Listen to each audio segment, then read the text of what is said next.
presentation of Fox Sports. We are Fox.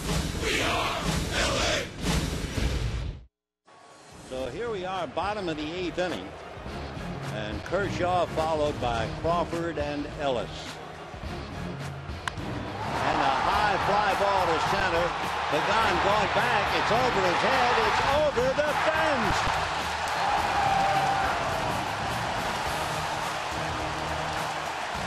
So you have to believe Clayton truly rises to the occasion. 1-2 to Pablo Sandoval. Slow curveball hit even slower. Cruz gloves, throws, gets him. I don't know. Did y'all have fun today? Was that fun or what? That was awesome.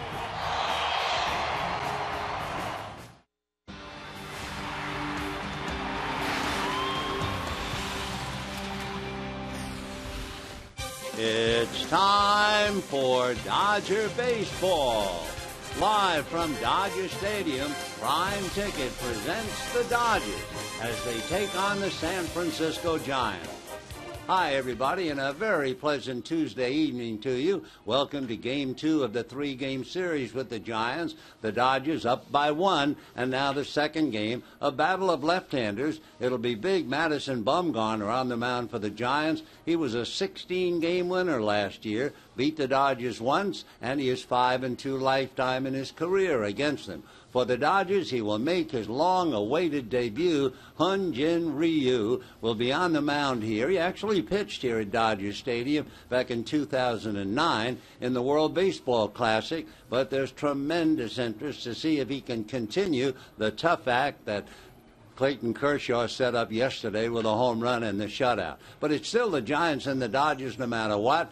The Dodgers chasing the world champions last year and came up 8 games short, but they did win the first one yesterday. So pull up a chair. We got a lot of baseball for you and a whole lot more.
Is brought to you by the Hyundai Let's Go sales event now through April 30th.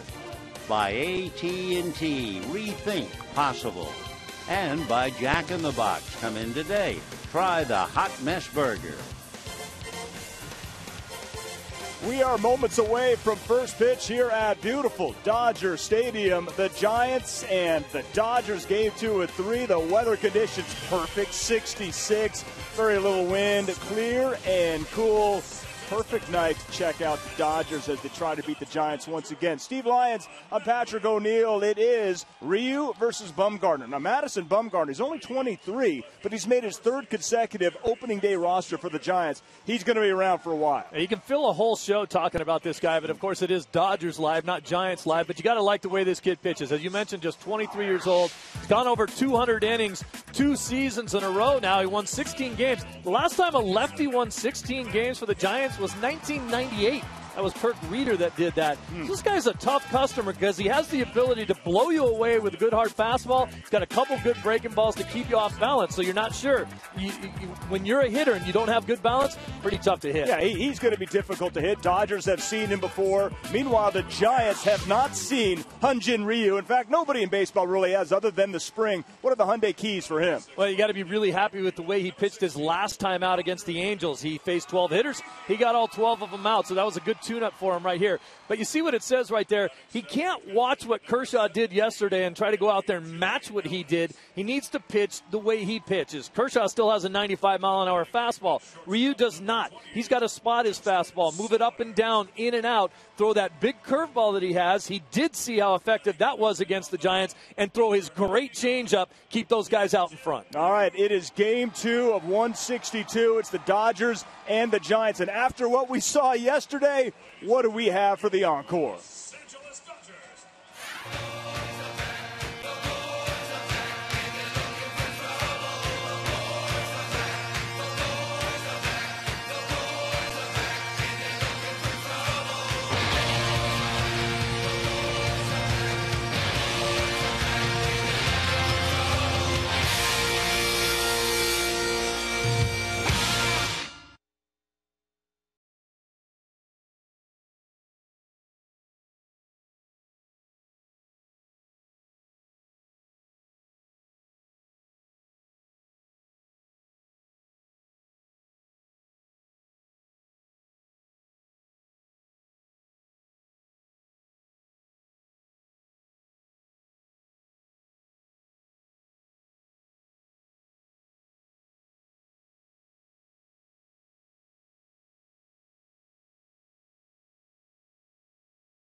Pleasant Tuesday evening. Welcome to Dodger Stadium. Game 2 of the 3-game series between the Dodgers and the Giants.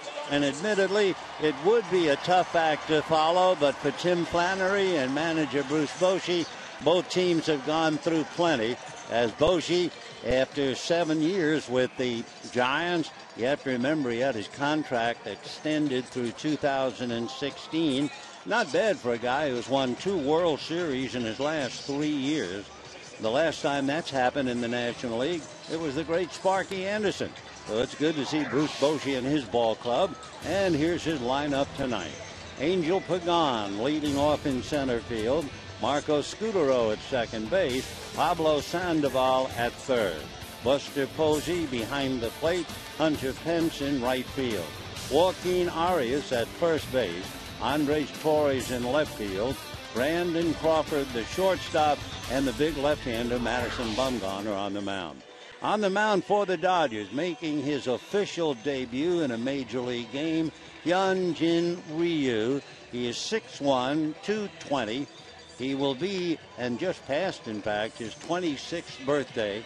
He had Tommy John surgery when he was in high school. And we mentioned it earlier about the fact that even though he is a left-handed pitcher, he's really right-handed. He does everything right-handed. He writes right-handed. He uses chopsticks right-handed. But his father bought him the wrong glove when he was a little boy, and he actually taught himself to throw left-handed. As far as the number on the back of his uniform, 99, there's a story behind that. When he was with the Hanwha Eagles in Korea, he signed and they gave him uniform number 15, and he was happy. But then a former Hawk or Eagle came back to the club and wanted number 15 again. So they said, well, what number do you want? He said, well, let's take the year the last time that Hanwha won it. A pennant, and it was 1999. So he put on 99, and that's why he comes in here pitching his first major league game wearing his old Korean number. The first pitch a little low to Angel Pagan. Pagan hitting .288 last year, a very fine hitter who wore the Dodgers out swinging the bat. Right-hand batter. Pagan had 2 singles yesterday. Hits a fly ball into shallow left center. It's going to drop in front of Matt Kemp. So Pagan comes up with a single to center to open up matters for the Giants. We'll take a look at the Dodgers with the leather. And they shape up this way. Gonzalez, Ellis, Sellers, and Cruz. Hairston, Kemp, and Ethier. Ellis behind the plate. Hairston in left field. Nothing wrong with Carl Crawford. However, as you know, they're bringing him back slowly. And Don Mattingly said he planned to give him tonight off anyway. So Pagan at first base, and Pagan runs well. Stole 29 bases last year, so he'll try and put some heat on Ryu. And the first pitch, a bunt attempt, is missed, and the count 0-1 to Marco Scutaro. Scutaro in yesterday's game went 0 for 4. That snapped a streak because he had finished up last year with a 20-game hitting streak, but then he had an offer against Clayton Kershaw. Ryu set at the belt. Back he comes. Big, slow curveball, but it stayed high. 1 ball and 1 strike. Scutaro checking with Tim Flannery to see if there might be a play on. With Rio, you get a fastball. It's not that much of a fastball, but the great pitch for him is his changeup. The 1 ball, 1 strike count. Instead, the veteran Scutaro backs out. Scutaro's 37, and they've signed him to a 4-year deal, so he's going to be around for a while. Scutaro, one of the big acquisitions the Giants made last year, and that carried him. He was the LCS most valuable player and was a huge contributor to winning everything in sight last year. 1-1 pitch, a bunt up along third. Good bunt. Cruz picks it up, no play. And just like that, the Giants are in business. Pop fly single to center and a bunt single by Marco Scutaro. So the Dodgers tested immediately, and with back-to-back hits, here comes Sandoval, Posey, and Pence. No play on a perfectly executed bunt. And he was bunting for a hit. That was not a sacrifice. So 2 on, nobody out. And here's the somewhat amazing Pablo Sandoval. Sandoval going through the routine that he usually does before he gets in the box. He has a very tender elbow, I think he had 2 at-bats in the last 2 weeks, and all he did against Clayton Kershaw was come up with 2 hits yesterday. So Pander waiting at the plate, 2 on, nobody out. Ryu delivers fastball low and away, ball 1. 1-0. Sandoval is checking now with Tim Flannery. Pablo in and out of the box now, checks in. We're in the first inning, no score, but the Giants threatening, 2 on and nobody out. The 1-0 pitch on the way to Sandoval, fastball fouled away off to the right and out of play. Sandoval has ulnar neuritis, inflammation of the nerve that runs through the elbow. He had an MRI exam, and it also showed a bone spur in the back of the elbow, but it didn't make any difference. He says, I want to play. So Sandoval, even banged up, is quite a threat. Up there now with a chance to hurt. The 1-1 pitch, slow, a changeup, hit in the air to center. Kemp comes up to make the catch, and the runners have to hold.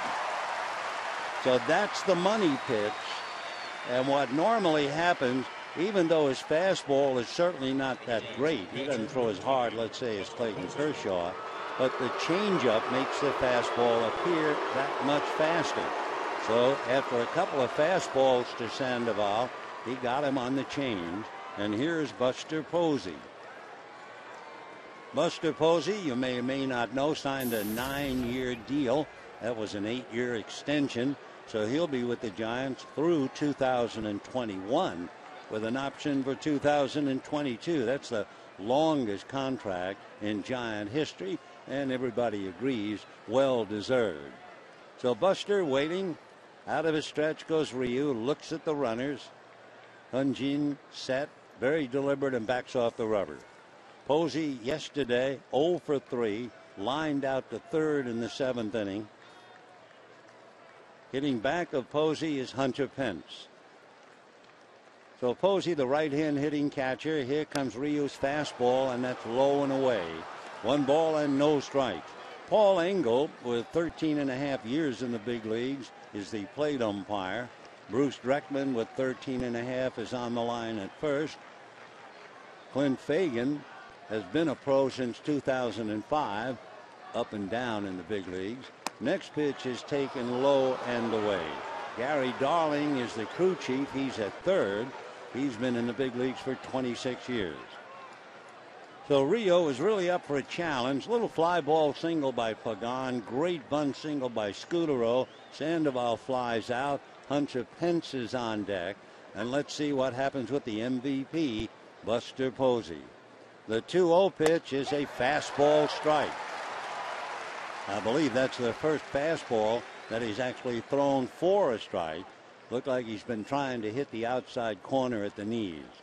So 2-1 to Posey. Pagan at second, Scudero at first. A very relaxed Clayton Kershaw alongside of Ted Lilly taken in the game. 2-1 the count. Ryu's slow curveball is hit up along third. They'll go to second for 1. They will turn it for 2. So Ryu comes up with a slow curve, and Posey bangs into a double play. No runs, 2 hits, 1 left. At the end of half an inning, no score.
Inning, we'll take a look at the names on Don Mattingly's card now.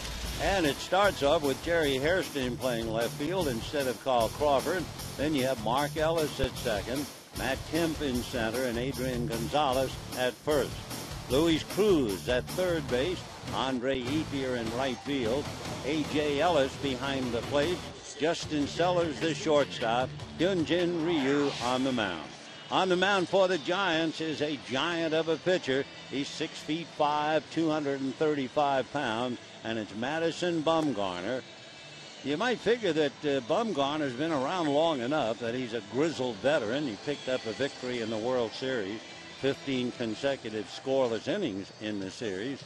Put it all together, he is all of 23, and he won 16 games last year, beat the Dodgers once, and he is 5-2 lifetime against them.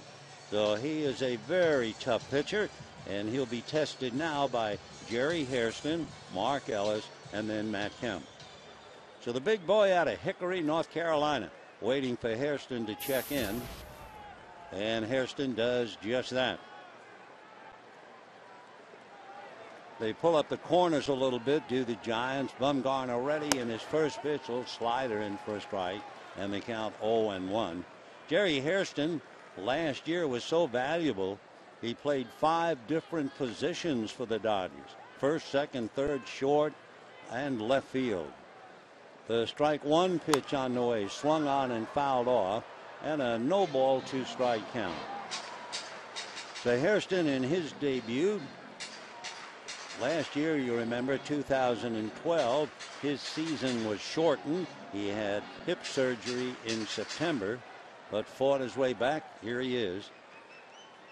Meanwhile, Carl Crawford taken in the action, taking a day off, and Bumgarner rocks on the rubber, and the strike 2 pitch is high and inside, ball 1, 1-2. Madison Bumgarner, interestingly enough, they will tell you that he has a very good move. Indeed, he has. And yet, they run on him. Last year, 20 stolen bases against a left-hander who still is credited with a very good move to first base. 1-2 the count, and time called. Hairston backs out. So Madison Bumgarner came up to the Giants. He was a first-round pick in 2007. Left-hander ready. Hairston waits, and the pitch, fastball, punch to the right side. Up with it there is Scudero, and an easy out. So 1 away in the bottom of the first inning. Take a look at the Giants, how they stack up.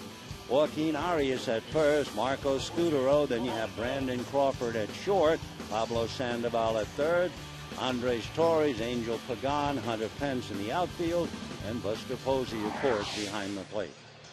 So here's Mark Ellis. Ellis yesterday went 2 for 3. He was also hit by a pitch. He's hanging on 99. The next home run he hits will be number 100 in his career, and he takes a strike. 0-1. No balls and 1 strike to count to Mark Ellis with Matt Kemp on deck. No score in the first inning. Next pitch foul back, and a no ball, 2-strike count. The Dodgers certainly know the book as Matt Kemp tunes up. When you're facing Bumgarner, you're going to get a fastball that can go as high as 95, is a good slider. He has a changeup, and 2 years ago he added a cutter. And the slider is down at the feet of Mark Ellis, and they count 1 ball and 2 strikes. A few notes about Bumgarner coming off last year. As he looks over the fingertips of his glove, hesitates. Posey comes up out of the crouch. Bumgarner did not walk very many last year. Well, that was one very big reason why he won 16. The 1-2 pitch, fastball as a one-hopper to the right side. On the rim is Scudero to make the play. So Mark Ellis follows Jerry Hairston, same play. 2 down, and Matt Kemp coming up. In looking at Bumgarner's work against the Dodgers, Matt Kemp has 4 hits and a .250 batting average against him. No Dodger has a home run against Bumgarner. So Matt, a very hot hitter throughout his career, in the month of April especially, checks in now with 2 down. Bases empty, first inning, no score.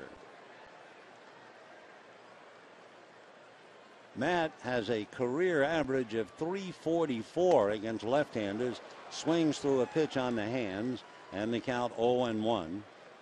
As far as the month of April is concerned, hitting .340. So a good battle here. Madison Bumgarner, Matt Kemp, no score, bottom of the first inning. Outfield fanned out straight away. Bumgarner into the windup, strike 1 pitch in there, 0-2 the count. It might have been the change, took a little off that one. So no balls, 2 strikes.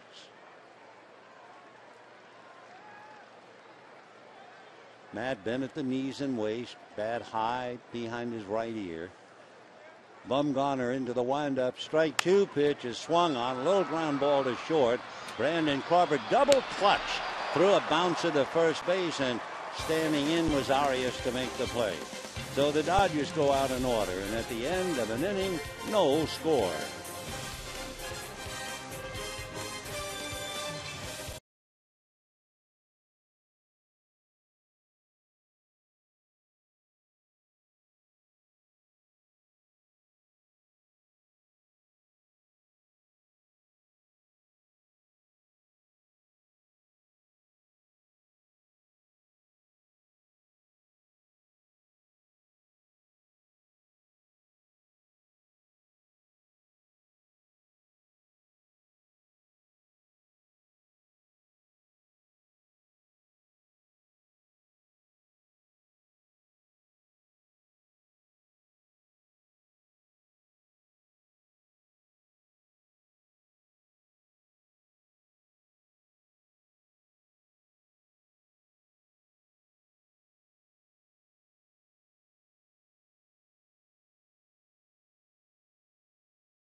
Hunter Pence, Joaquin Arias, and then Hector Torres. One thing that Ryu got away with in the first inning, he was behind on every hitter, which is not a good way to pitch, but the double play bailed him out. So let's see what he does here in the second inning, as Hunter Pence, who was somewhat embarrassed yesterday, not that he fell down catching a fly ball, but he wasn't wearing his sunglasses when he should have been, and it cost a run. And Pence takes in the dirt, ball 1. 1-0 the count. I bring this up now not because I just want to tell you either how hard I worked or how smart I am, but with Ryu pitching tonight, and with the news in North and South Korea very much on everyone's mind. He's from Incheon in Korea, South Korea. And back in 1950, North Korea invaded South Korea. Pitch in for a strike. It was never really considered a war. Harry Truman, the president, referred to it as a police action, and for that reason, it never seemed to be a war until long after it ended. The 1-1 pitch is outside, ball 2, 2-1. Well, the Battle of Incheon, where he is from, involved September the 15th, 1950. It involved 75,000 troops and 261 naval vessels.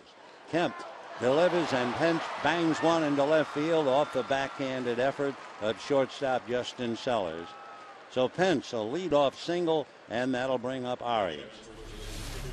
Anyway, it seems almost ironic that on this night you have a young pitcher from South Korea from the famous area of Incheon. When the United States captured Incheon, they went on to capture Seoul and eventually won the war. But what a price. The Korean War, there were 36,500 dead and something like 93,000 wounded. So you're talking about 128,000 in a war that really was pretty much sidelined. Anyway, here he is. Here we are. Second inning, no score. Thinking of all those people who gave their lives so that we could still be playing baseball. Hunter Pence at first, has a lot of speed. Joaquin Arias up there at the plate, taking over at first base for Brandon Belt. Pence digs in, takes a reasonable lead. Ryu comes back, fastball, and that's hit into left field for a base hit. Ryu looks back over at his catcher, A.J. Ellis. I'm not sure whether he was second guessing himself or the call, but it was 2 base hits in a row on fastballs, and with nobody out, the batter now is Andres Torres, and it now means that Ryu has allowed 4 hits, but so far no runs. So Ryu certainly has his work cut out for him. By the way, in Houston, the Texas Ranger right-hander Yu Darvish is pitching a perfect game through 7 innings. All right, the pitch to the plate, swung on, a big bouncer, backhanded by Cruz, steps on third, goes to second, no play at first. Boy, did that happen in a hurry. Cruz backhands it and turns it into a double play. The Giants are still alive, but they have a runner at first with 2 out. Cruz backhand on the bag, quickly got it down to second. There was no fire from Mark Ellis over to first. So the double play goes 5-4. Dodgers have turned 2 double plays in 2 innings. And for Rio, he's got to be leaving. So that's what it's like to pitch in the big leagues. And here's Brandon Crawford. Crawford, the Giants shortstop, left-hand batter, 0 for 3 yesterday, struck out twice. No score, top of the second inning. Giants had 2 on with 1 out. Posey hit into a double play. There's a breaking ball strike. Now in the second inning, Giants had 2 on, nobody out, and Torres hits into a double play. Rio trying to keep an eye. Another look over at first. Back he comes, and the pitch is swung on and missed.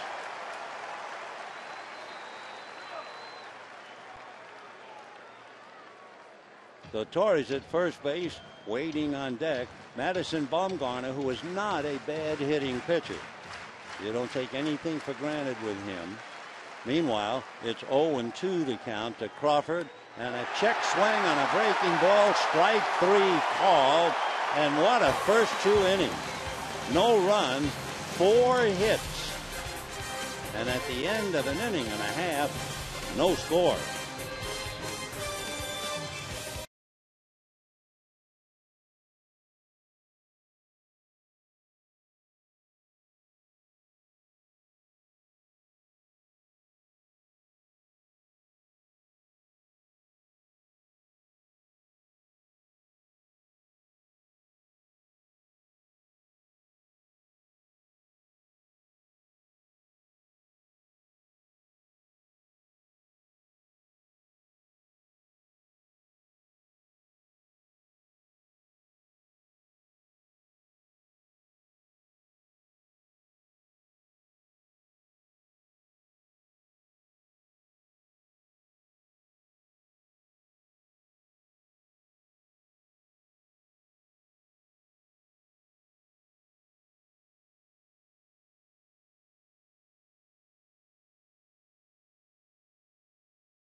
A reminder, Monday, April the 15th, the first 40,000 fans in attendance receive a Jackie Robinson, Don Newcomb, and Roy Campanella statue presented by the film 42 in theaters April 12th. For tickets, visit Dodgers.com/promotion. Adrian Gonzalez, then it'll be Luis Cruz and Andre Ethier, in the memory, of course, of all three of those great players. Will never, ever leave the Dodger scrapbook. So here's Adrian checking in. Madison Bumgarner getting ready on the mound. Adrian Gonzalez has 2 hits. He's hitting just 182 against the big left-hander. We talked about Scutaro and his 20-game streak as Adrian fouls it away. And Marco Scutaro went 0 for 4 yesterday, so the streak snapped. Meanwhile, Adrian Gonzalez, going back to last year, currently has a 16-game hitting streak. Gonzalez kept it alive yesterday with a walk and a single. The next pitch to him, curveball whacked into right center. Hunter Pence to the track at the wall, makes a great catch as he slams into the pads. So Hunter Pence didn't need sunglasses, not tonight, and made a wonderful play as he hit the wall hard but held on to the ball. Pence goes back and reaches up, bangs it, and holds on. So a long out to right field. 1 down, splendid play by Hunter Pence, and the batter will be Luis Cruz. Cruz started that clutch double play, backhanding the hopper off the bat of Andres Torres. So Luis checks in, and the third baseman takes a strike, and the count 0-1. You know, anyone who saw, watched, or listened to yesterday's game, you have to remember several things about it. The shutout, and of course, Kershaw's home run.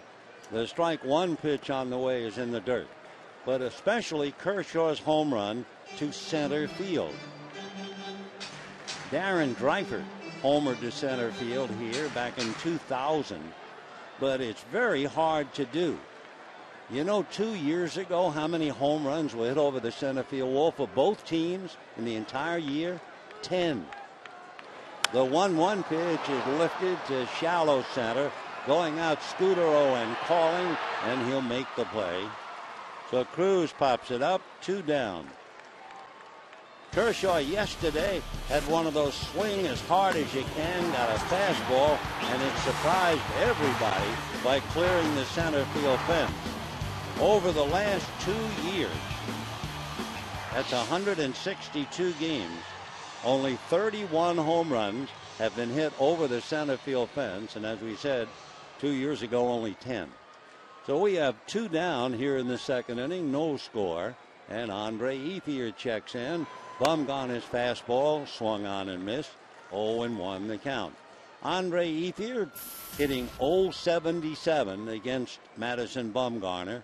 That's 1 for 13. Now the strike 1 pitch on the way. Fastball foul back. So Ethier's in a hole. No balls and 2 strikes. We mentioned earlier Bumgarner does not walk a lot of hitters. And he's immediately out in front again.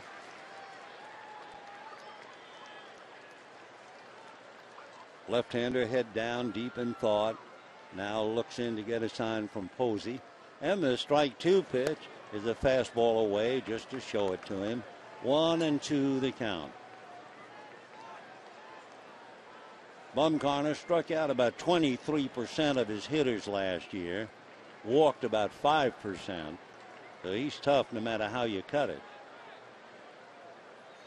The 1-2 pitch on the way. Breaking ball down and away, and a count 2-2. One thing last year, Bumgarner averaged almost 5 runs a game in support. Consequently, the Giants were 19-14 in the games that he started. 2-2 the count. Ethier waits. Madison turns, left-hander delivers, and it's foul back. How good a pitcher is Madison Bumgarner? Well, how about this? last year, Madison Bumgarner pitched a shutout. He pitched a shutout in Wrigley Field. Not too much of a big deal. However, he pitched the shutout in Wrigley Field. The wind was blowing 30 miles an hour out. Rather amazing. 2-2 pitch on the way. Off speed. Pulled down the right field line. That's going to be in there for a base hit. Rolling to the box seats. Into second base goes Ethier, and a hole there. So in retrospect, I think Bumgarner would like to have that slow curveball back after throwing pretty good fastballs to Ethier. And that slow curve, kind of a roundhouse curveball. And Ethier was happy to get it and stroked it to right field. So a line drive double to right. Pence finally running it down. And the batter will be A.J. Ellis. So Ethier into second base. A.J. checking in. A.J. is 0 for 3 against Bumgarner in the past. No score in the ball game. Bottom of the second inning. 2 double plays have stopped the Giants so far. First pitch in at the knees for a strike. And the count 0-1. Tomorrow night, the concluding game, and it is a sellout. And it'll be Josh Beckett and Tim Lincecum. And we would like to remind you, the auto gates will open tomorrow, the auto gates, at 4:30. Strike one pitch, and that's a little low. 1-1 the count. So A.J. Ellis trying to pick up Andre Ethier. Justin Sellers on deck. Josh Beckett leaning forward, taking in the action before he center stage tomorrow. The 1-1 pitch on the way. A.J. waits. Fastball in there at the knees. 1-2 the count. So A.J. Ellis doing workmanlike job day in and day out. He always sees a lot of pitches. Adam Dunn is the #1 guy taking pitches at the plate. And A.J. is second to him. He averages about 4.5 pitches in at bat. Here comes the pitch, low and inside. So he has run 4 pitches right now. So there are first ball hitters like Matt Kemp, and there are the extremely patient hitters like both Ellis, A.J. and Mark. So Ellis waits. Bumgarner looks down to get a sign. Big fella out of North Carolina. Posey shuffling his cards behind the plate. The 2-2 pitch on the way, swung on and missed, and down goes A.J. No runs, 1 hit, a man left, and we have 2 innings in the books, no score.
Giants certainly threatened. They had 2 on in the first inning with nobody out, 2 on in the second inning with nobody out.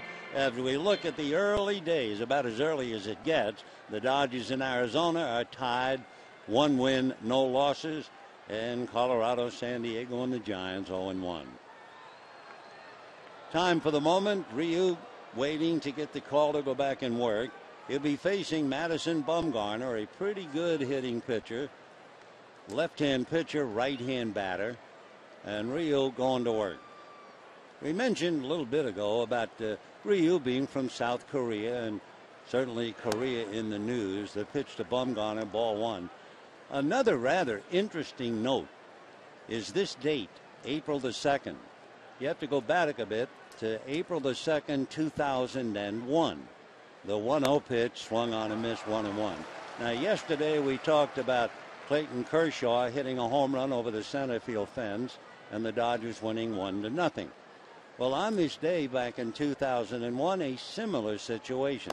Fastball away, only it was Gary Sheffield, and he was facing Milwaukee. Sheffield hit a home run over the center field fence, and the Dodgers went on to win the game 1-0. But that's not the punchline. The 2-1 pitch is low, ball 3. 11 years ago today, the winner of that game 1-0 on the home run by Gary Sheffield was Chan Ho Park. And of course, Ryu grew up idolizing Chan Ho. 3-1 pitch on the way, checked, and it's in for a strike. 3-2 to count. Yeah, Ryu talks about getting up early and watching the telecast when Chan Ho was pitching here. And now at 11 o'clock in the morning, they're watching him pitch in South Korea. Bumgarner fouls it back, and the count 3-2. Ryu is 6'1", 220 pounds. March 25th, 1987. 3-2 pitch coming up. Fastball foul back. As we said, Ryu does not have a great fastball. Ryu's fastball, high 80s, maybe gets to 90. It's the combination with the changeup. But whether he's going to change up against a pitcher, that's another story. So the 3-2 pitch to Bumgarner. Fastball got him swinging. So it took him a little while, but he did not violate the code. I've always heard for so many years, you never change up on a pitcher unless he is an exceptional hitter. So 1 out, 3rd inning, and the batter, Angel Pagan, single to center in the 1st inning. If you joined us late, Pagan and Scutaro singled, Sandoval flied to center, and Posey hit into a double play. Ryu ready, delivers, gets it in for a strike. Then in the 2nd inning, for the latecomers who missed their 1st inning, Pence singled, Arias singled, and Torres hit into a double play thanks to a huge play by Luis Cruz at 3rd.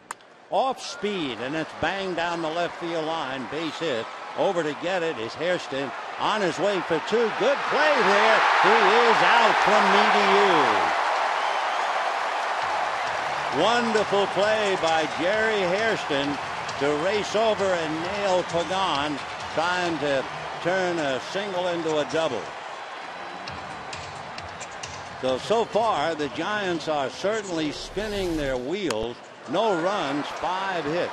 Looked like a sure double, only Hairston backhanded and threw a dart into second base for the tag by Mark Ellis. So 2 out, and the batter, Marco Scutaro. Marco takes a strike.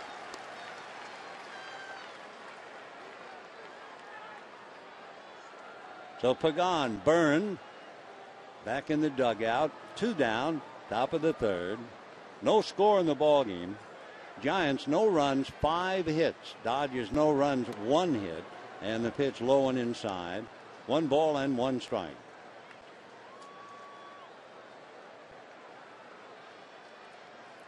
Scutaro with a perfectly executed bunt single in the 1st inning. Here comes Ryu back with a fastball for a strike, and the count 1-2. A remarkable job being done, let's face it, by A.J. Ellis. I mean, Ryu has never faced the Giants, never saw these hitters, so he really has to rely on A.J. Ellis. And even though he's given up base hits, he's getting away with it. The next one is a chopper by the mound. Sellers charges, gloves, throws, and gets him. No runs, one hit, nobody left. Great play by Jerry Hairston. And at the end of 2.5 innings, no score.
Hit by Angel Pagan, and he'll be batting third in the inning. It'll be Justin Sellers, then Ryu and Hairston. And Pagan, a little sadder and wiser, thought he had a sure double, and he was chopped down. In looking at Madison Bumgarner, and we've already recognized the fact that he is a very good pitcher, but one thing should be pointed out is the way he pitched last year. At home at spacious AT&T Park, he was 8-1, and his earned run average was 1.8. On the road, he was 5-6 with an earned run average of over 4. What that means? Nothing, except what happened last year. Justin Sellers to start it off, the right-hand hitting shortstop. Shows bunt, takes a strike. The corners were ready. Sandoval and Arias were ready to charge the plate. Justin, very handy with the glove. Everybody knows that. Big question is, can he hit enough to hold down the job? Bumgarner ready, in the strike one pitch, golfed at and missed, and the count 0-2. Sellers has committed only 2 errors in over 396 games in the big leagues.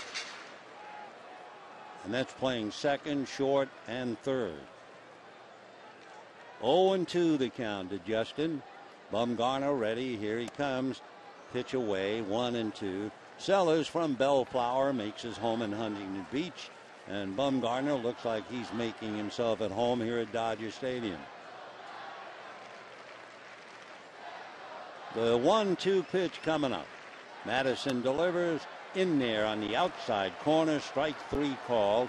Second strikeout for Madison Bumgarner. And the batter now, and he will get a loud welcome, and it will be Hyun-Jin Ryu. We have quite a few South Koreans here. We've seen the flag. You can understand the emotion.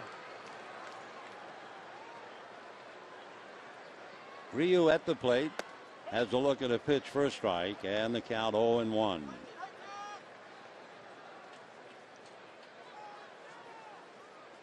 Another thing about Bumgarner coming off last year, the difference in day and night. Here's the strike one pitch to Ryu. Off speed in there. Slow breaking ball, strike two. 0-2. Last year at night, Madison Bumgarner 8-2. In the daytime, he was 5-5. Left-hander strike two pitch on the way is a fastball foul back. Well, still 0-2 the count to Hyun-Jin Ryu. One out, bottom of the third, no score in the game. When the Giants come up in the fourth, Sandoval, Posey, and Pence in the second time around. Ryu waits, right-hand batter. Baumgartner's off-speed breaking ball punched to first. Arias will bring it to the bag for the second out. So Ryu got a breaking ball and could handle it. With two out, the batter is Jerry Hairston. Batting next, left fielder, number 6, Jerry Hairston Jr. Lots of going on in Houston. Yu Darvish for Texas is not only beating Houston 7-0, he is pitching a perfect game. And they're in the bottom of the ninth inning with two out. Now remember, Matt Cain pitched a perfect game against the Astros last year when they were in the National League. And now Darvish is so close for a perfect game tonight against the American League Houston Astros. So obviously nothing much has changed down there. Here comes the left-hander Bumgarner. Works it tight on the inside corner for a strike. And the count 0-1. Hairston grounded out in the first inning. Jerry starting in left field tonight for Carl Crawford. A reminder, Josh Beckett, Tim Lincecum tomorrow night. It is sold out. Here's the strike one pitch, and that's away, 1-1. And again, remember, the auto gates will open at 4:30 for your convenience. No score, bottom of the third. The Giants, no runs, 5 hits. Dodgers, no runs, 1 hit. 2 out in the third. Bumgarner ready, and the left-hander's fastball is popped in the air, foul, out of play behind the plate, well back into the crowd. This is fastball alley, and that was indeed a fastball. Hairston a little late on it, but you can understand that left-hander throws 95. Whoa, it happened. Marvin Gonzalez got a base hit up the middle to break up the near perfecto. 2 out, 9th inning single. Meanwhile, the 1-2 pitch is taken low and inside. So Yu Darvish is now Darvish, as he has his perfect game go right down the drain. 2-2 the count. Hairston back up and waiting. Mark Ellis on deck. Bumgarner, both feet on the rubber. Hairston working the wood back and forth, tired of waiting, and backs out. And now Darvish has come out of the game.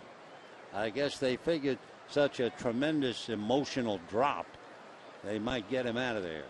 So Darvish is going to go 8 2/3 with 1 hit, and out he goes. Here's the 2-2 pitch to Jerry Hairston. Bumgarner's fastball is grounded to short. Up with it there is Crawford. Good throw to first, and the Dodgers are done in the 3rd inning. And at the end of 3, no score.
Twitter poll.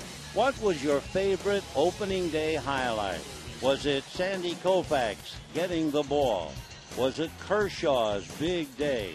Or was it just the sight of 3 generations of Dodger pitching greats, Koufax, Kershaw, and Kershaw? Well, tweet hashtag Koufax pitch, Kershaw gem, or generations. Tune in and we'll look at the results later on. Sandy came and conquered, and we go to the 4th, no score. Off speed and hit right at Sellers. So that takes care of Sandoval. Looking for the change, hit it right at the shortstop. Catcher number 28, Buster Posey. Buster Posey grounded into a double play in the first inning.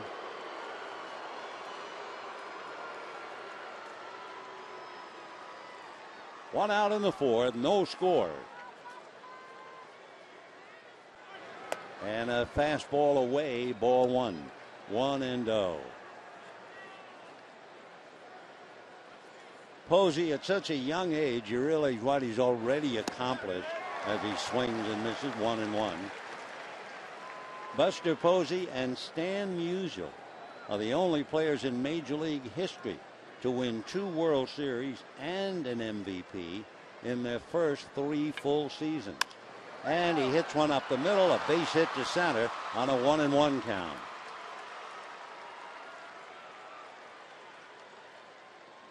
So the Giants now have 6 hits, nothing to show for it.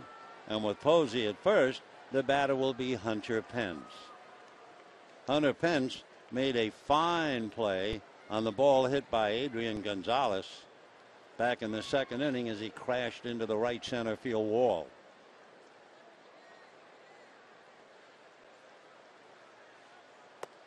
And a strike, 0-1. Hunter is a big man. He has power, and yet he's a rarity. He chokes up on the bat. That's virtually unheard of these days. But he's up above the knob.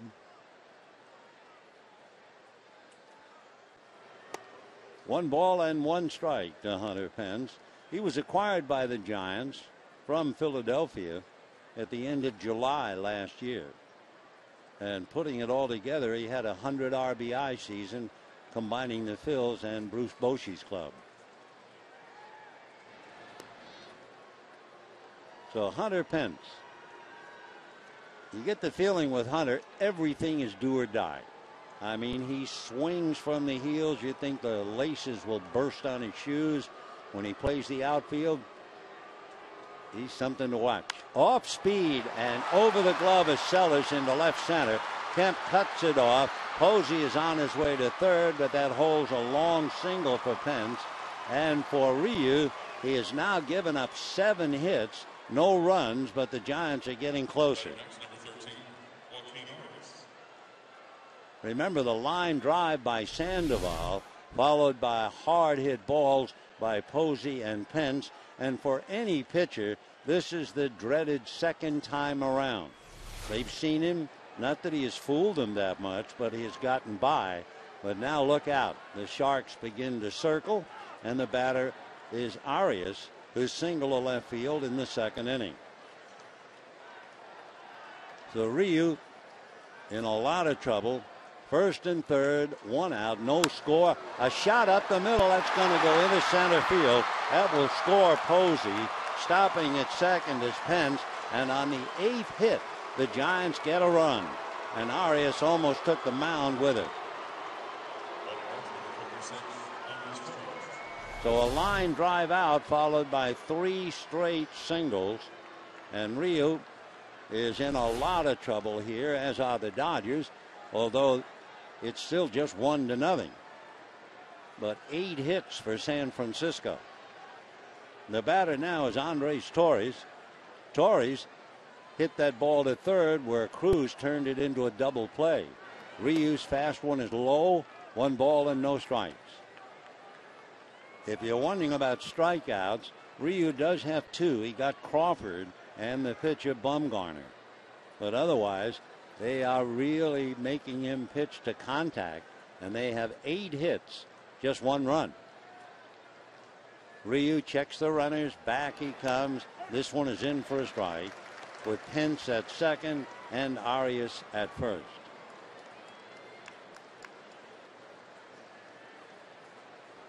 Andres Torres, who left the Giants several times only to come back. He was with the Mets last year. 2-1 pitch coming up. Torres swings, beats it foul at the plate. So a big at bat with Hunter Pence standing at second base and Torres trying to pick him up.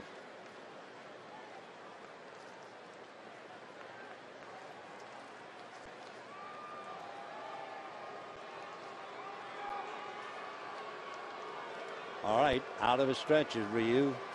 And it's chased and missed. That was a pitch way down and away, and Torres went after it. So that is a huge strikeout. It's the third. And coming on a pitch that far away, for Torres, a very unhappy at bat. So now the batter is Brandon Crawford.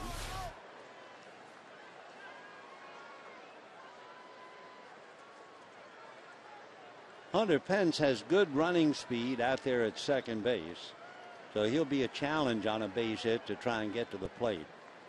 Ryu looks back at him, comes to his hitter. Big bouncer by the mound. Here comes Mark Ellis, and Ryu's out of it cheaply enough. 3 hits, 1 run, 2 left. And at the end, 3.5, 1-0 Giants.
By your Southern California Kia retailers. Visit mysocialkia.com. And by the wireless receiver only from AT&T UVerse. Visit AT&T.com/freeyourtv. Bottom of the 4th inning, 1-0 in favor of the Giants, who finally break through on their 8th base hit. So Madison Bumgarner will now be facing Mark Ellis, Matt Kemp, and Adrian Gonzalez. By the way, we wondered why Joaquin Arias is playing first base tonight instead of Brandon Belt. And Belt came down with a touch of the flu. He was nauseous all day, couldn't play. Some thought that they might move Sandoval to first, but Bruce Bochy said, no, I want continuity as far as Pablo is concerned. So Arias plays first, and he's been a big help with the bat. Arias is 2 for 2. 0-1 the count. Mark Ellis grounded out in the first inning.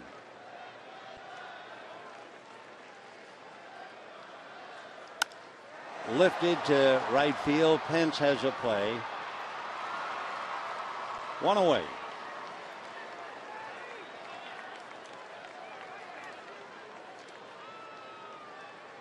Dodgers center fielder, number 27, Matt Kemp. So Matt Kemp, who grounded to short in the first inning coming up. Matt yesterday 0 for 3, did walk and score a run.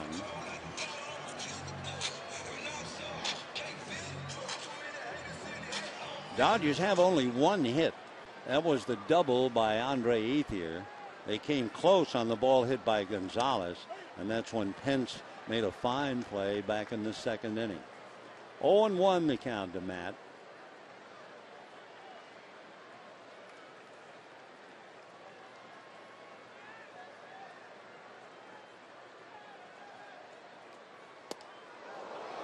A shoelace pitch.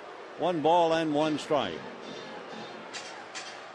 Waiting on deck, Adrian Gonzalez.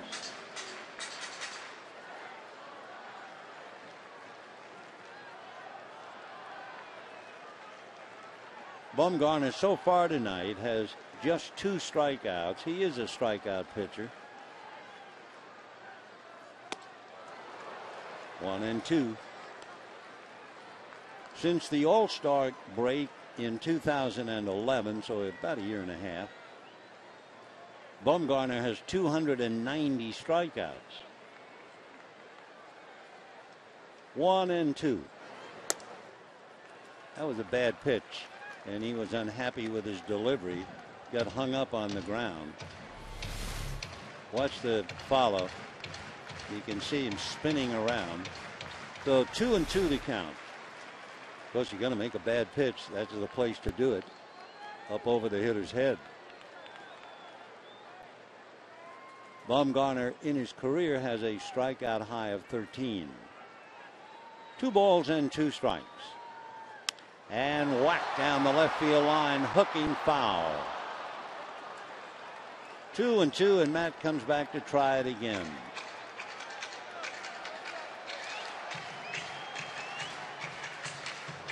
Tomorrow night, Josh Beckett and Tim Lincecum.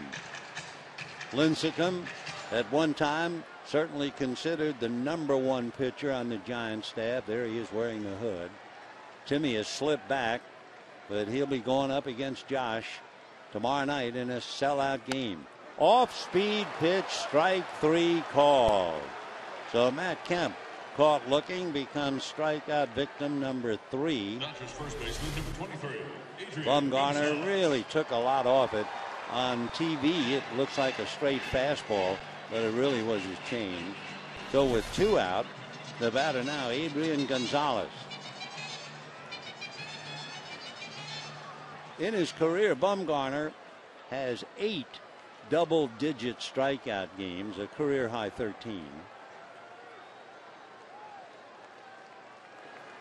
Breaking ball strike. And the Dodgers saw Bumgarner last year. He shut him down for 8 innings and struck out 10. So no matter how you look at him, he is a very, very fine pitcher. 0-1. And a strike, and Adrian thought that was low and away, I'm sure.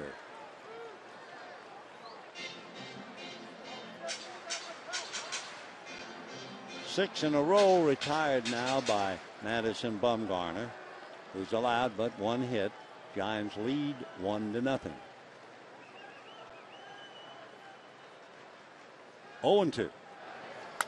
And a fly ball into left center. Outfielders converge, and it's Torres for the catch. And the Dodgers go quietly. That's 7 in a row retired by Bumgarner. And at the end of 4, Giants 1, Dodgers nothing.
Nothing, but you had to see it to believe it. They had 2 hits in the first inning, 2 hits in the second inning, 1 hit in the third inning, 3 hits in the fourth inning. Put it all together, and they have won. So Ryu has been hit hard enough to give up a run, and meanwhile he has struck out 3 and is very much in the game. Madison Bumgarner, who has certainly settled in now. He's retired 7 in a row. He's allowed only 1 Dodger to get on. Retired the first 5 in a row. So Bumgarner, then Pagan, and Scutaro.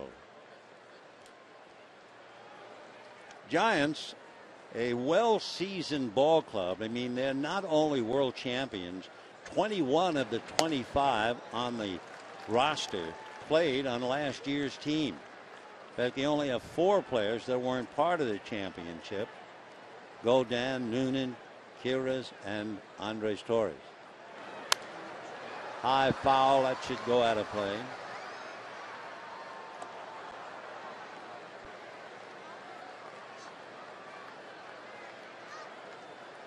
Hunter Pence getting ready to see some action. Pence tonight has singled twice. There's a big bouncer that's going to go on through into left field. So Bumgarner gets a base hit. That would be the 9th hit for the Giants. A reminder, bring the kids to Dodger Stadium Sunday. Dodgers and Pirates, and the first 15,000 ticketed kids 14 and under receive their own Matt Kemp replica jersey. Compliments of Dreyer's Grand Ice Cream. For tickets, visit Dodgers.com/promotions. Well, if this were a fight, they would be looking at the facial cuts of the boxer who was losing. 9 hits for the Giants in 4 innings plus, but their lead is only 1-0. And Pagan, fly ball to left center, and Kemp is calling. He's the captain out there. So Pagan, who had singled to center, singled to left, and was thrown out trying to make 2. Now first ball swinging, flies to center, and the batter is Marco Scutaro. 53 pitches so far. The one key for him, I guess, if you have a key besides 2 double plays, the fact he hadn't walked anybody. Scutaro, a bunt single and then grounded out. 1-4-2. Ball 1. So the total certainly look out of whack. 1 run, 9 hits for the Giants. No runs, 1 hit for the Dodgers. Bumgarner at first with 1 out. A hot one to third. Cruz has to juggle for the moment. They'll turn it for 2. So the Giants have hit into 3 double plays. They have 9 hits and they lead 1-0.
The Dodgers 1-0. Clayton Kershaw, the dramatic hero yesterday, and for that matter has been the hero since 2008 when you look at his earned run average, ahead of Roy Halladay, last year's Cy Young winner R.A. Dickey, and Adam Wainwright. Kershaw the best at 2.7. Figures the next time he'll pitch will be Friday against the Pirates unless the off day scrambles things. Meanwhile, there's a very good pitcher on the mound right now by the name of Madison Bumgarner.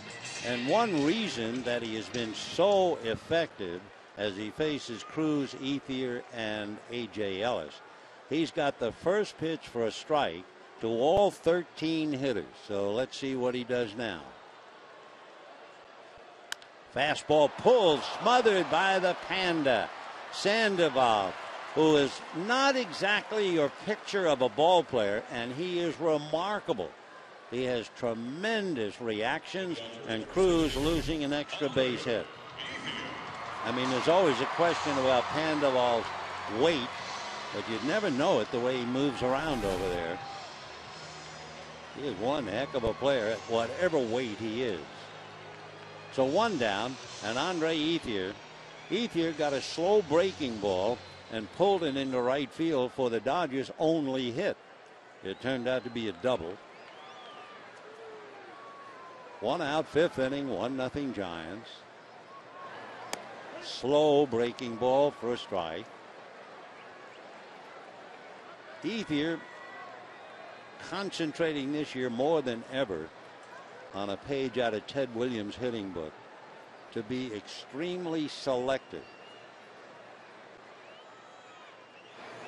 On the hands, 0-2. So he got a breaking ball away for a strike, and then Bumgarner came right inside with a fastball, 0-2. The selective hitter comes up with knowledge of his strike zone.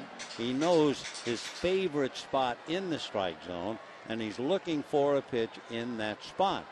He will patiently wait and take all the others. Fouled away, fastball up and away. And you say, well, supposing he takes and all of a sudden he's 0-2. Well, then he's on his own. You tip your cap to the pitcher. But that was the key to Ted Williams. Know thyself, know the sweetest spot in the zone, and look for a pitch there. 0-2.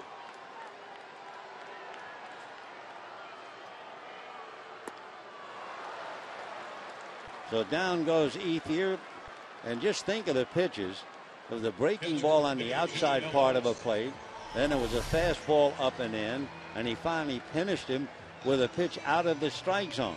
So that is not selective hitting at all, and no doubt Andre grumbling to himself as he goes back. Poor at bat. But there are a lot of poor at bats against a guy like Madison Bumgarner. And with 2 out, A.J. Ellis, who struck out in the 2nd inning. 1-0 Giants, bottom of the 5th. Strike. A.J. with Ethier at 2nd and 2 out in the 2nd inning, but he was nailed. Bumgarner has 4 strikeouts. More than the 4 strikeouts, he is now really stretching out. He's retired 9 in a row since Ethier's double. Only one other ball really hit.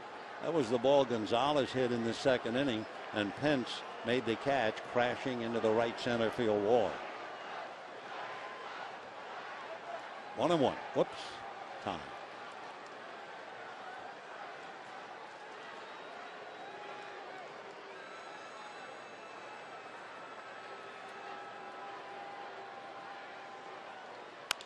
Breaking ball lifted to center. That's going to wind up in Pagan's glove.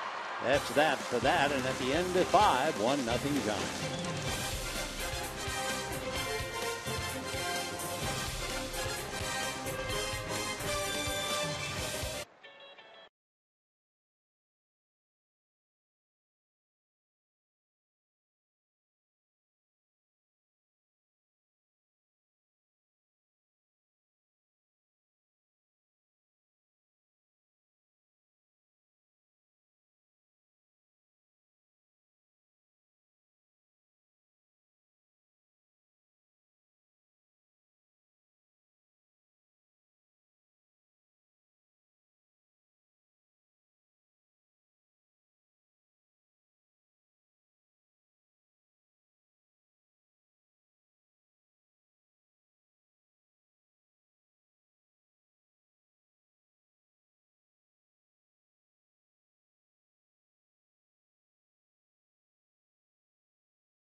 Show business about you ain't seen nothing yet?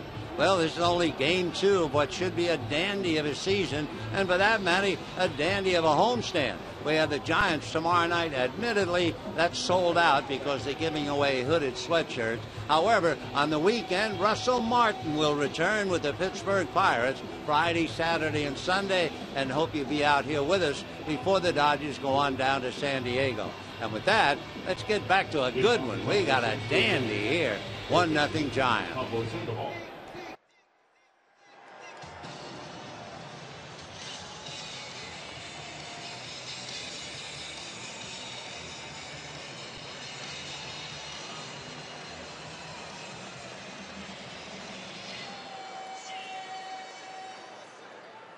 A tough ball game rolls into the 6th inning. The pitching duel, Ryu bobbing and weaving, and Madison in strong control.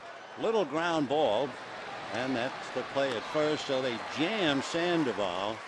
Again, remember, he has that bad elbow, and he was tied up. Catcher, Buster Posey. So Sandoval, who insists on playing despite the neuritis in the elbow. Now here's Posey hit into a double play and single. One other thought for Ryu. He is due to bat second when the Dodgers come up in the bottom of the 6th inning. His pitch count's fine. Ball 1. He made 57 pitches through the first 5 innings. So less than 12 pitches an inning. That's a breeze. You'd never know. He gave up 9 hits and 1 run.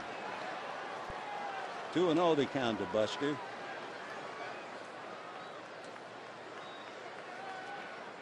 Posey 0 for 3 yesterday. So 1 for 5 in the series. That's in the dirt. New ball. Which is another thing for Ryu. Not only does he have to acclimate himself to the culture over here, the baseball is different than the ball that they use in South Korea. So he had to go through a whole new experience of how to grip the American baseball. 3-1 the count. Pitchers have such sensitive fingers. I mean, they can tell if a ball is actually a little bigger than some of the others. I remember Claude Osteen, the left-hander with the Dodgers for years, he could reach into a bag of balls and feel around for a while and bring up one and say, this is a little smaller, and they'd measure it, and he was right. And they're also looking for a ball that might have a raised seam. There's a lot to it with that baseball before they release it against a big league hitter. Little roller. They're going to let it roll, and it'll go foul. So Posey will have to come back and try it again. I haven't seen anyone with the Dodgers do it, but years ago, you know how they like to rub up a new ball. A Dodger pitcher would always give the ball to Gil Hodges. And Gil Hodges had such massive and strong hands, he could pinch the ball and raise the seam.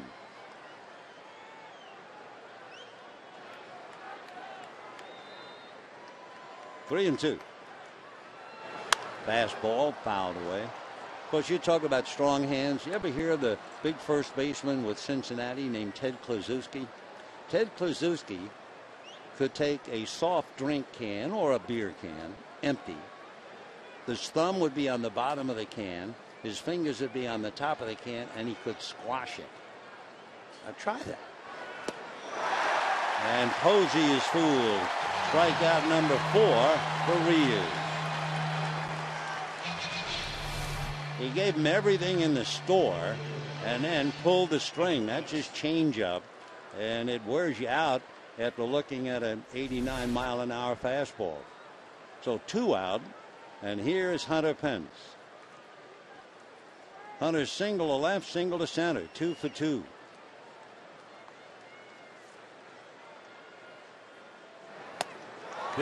Big swing and a miss. Nothing new there.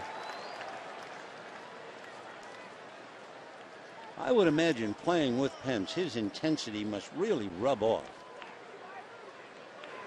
Everything is life and death. He did not have a good year coming over to the Giants. He hit 271 in Philadelphia. With the Giants, he hit only 219. He's had as many as 25 home runs 3 years in a row with the Astros. Hunter is from Arlington, Texas. Went to the university there. 6'4", 1-2. He had an older brother, Howie, who was in the San Diego organization for 3 or 4 years, but never got higher than Class A. 2-2.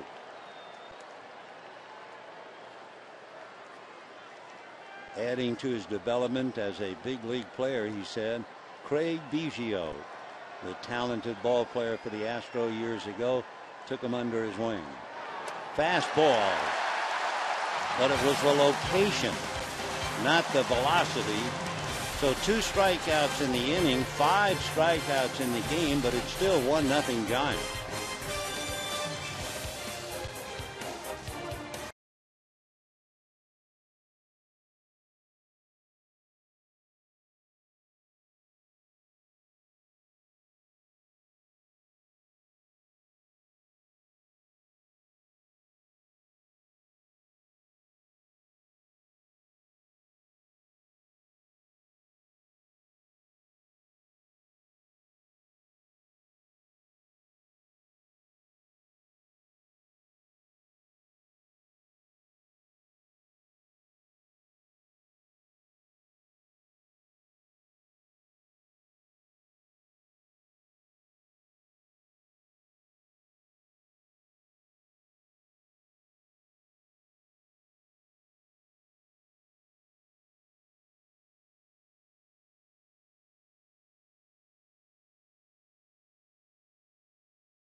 Giants holding on to a 1-0 lead. For the Dodgers, of course, this is only game 2 of the series. They'll have the Giants again tomorrow night, and we repeat, that's a sellout. But you can still join us on the weekend with the Pirates, Friday, Saturday, and Sunday. Dodgers hit the road briefly, going down to San Diego to open up their season, and then on to Arizona. And then the Dodgers come home for 3 more with the Padres right here. So plenty of chances to see the club, and we sure hope you'll be out here with us. 1-0 in favor of the Giants. Justin Sellers, Ryu will take his turn at bat, and then Jerry Hairston. Sellers struck out in the 3rd inning, 0 for 1. They look bunt, full swing and a comebacker. 1 away. For Bumgarner, he is really on his game now. He has retired 11 in a row, and the batter is Hyun-Jin Ryu. Bumgarner going into this inning had only made 59 pitches. Rio had made 71.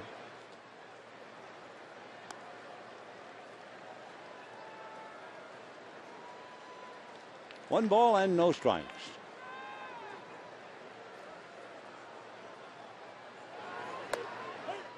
Bumgarner missed that first pitch to Ryu, and that breaks his string.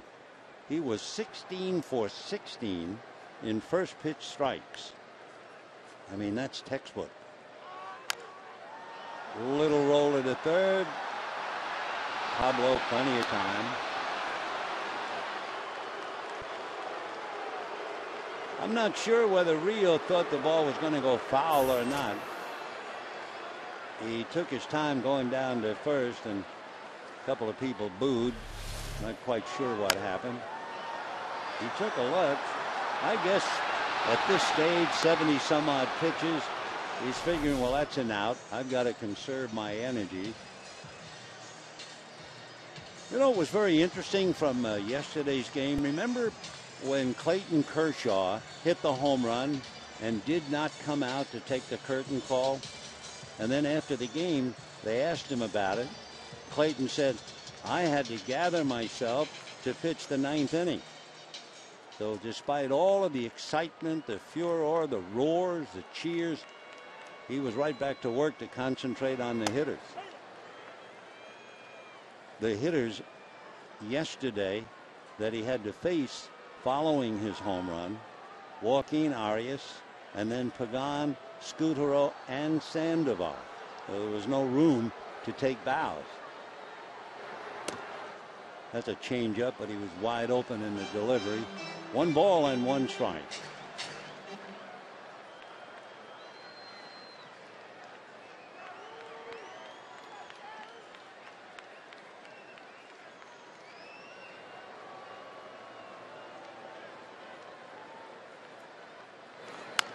Ground foul. We mentioned it earlier just to give you an idea what we thought of Madison Bumgarner. I mean, anybody who can pitch a shutout in Wrigley Field, Chicago, with a 30-mile-an-hour wind blowing out has to be quite a pitcher. Bruce Bochy knows he has a dandy. By the way, Bruce, a veteran manager, 100 games more, and he'll have managed 3,000. Years go flying by.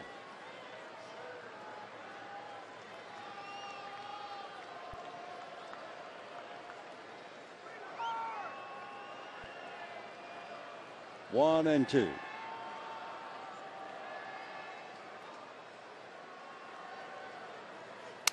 Cracked bat, foul ball. He'll have to get another. Celery Stalks at Midnight was the title of an old song. There's the celery stalk. He'll get another. When the Giants come up in the 7th inning, Arias, Torres, and Crawford.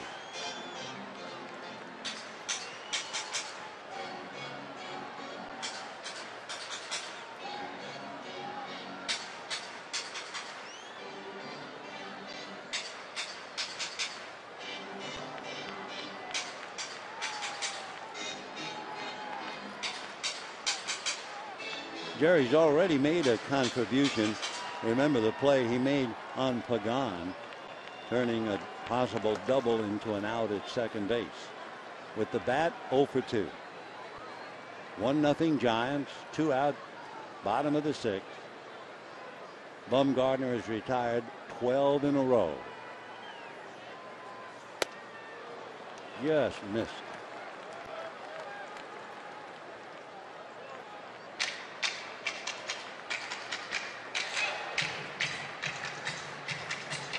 The Giant run, they finally broke through in the 4th inning.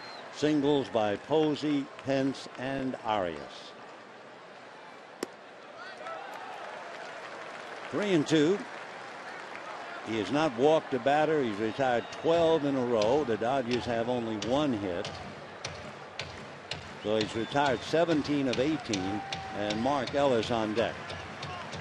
He only hit the double by Ethier back in the 2nd inning.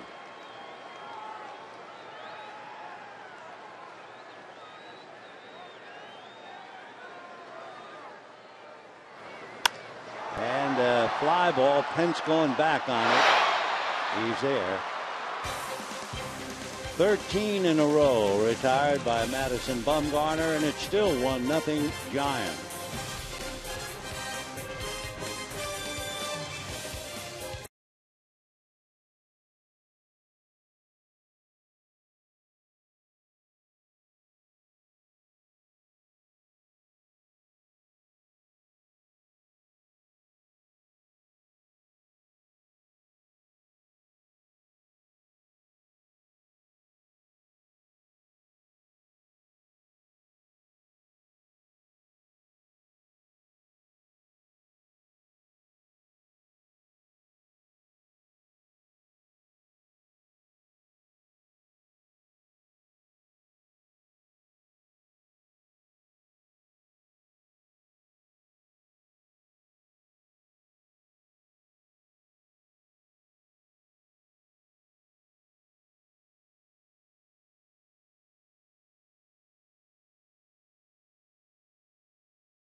Dodger Baseball on Prime Ticket is brought to you by your SoCal Ram dealers. Visit ramtrucks.com today.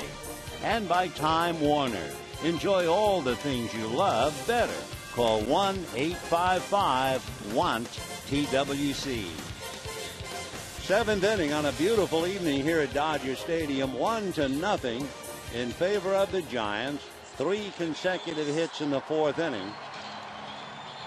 But it's like one boxer throwing so many punches, and the other is bobbing and weaving and blocking them with his arms. And what is it, rope-a-dope off the... Anyway, that's Ryu. 9 hits, but no walks. Though he's still out there, losing 1-0. Big slow curveball missed. Arias playing first base, 2 for 2.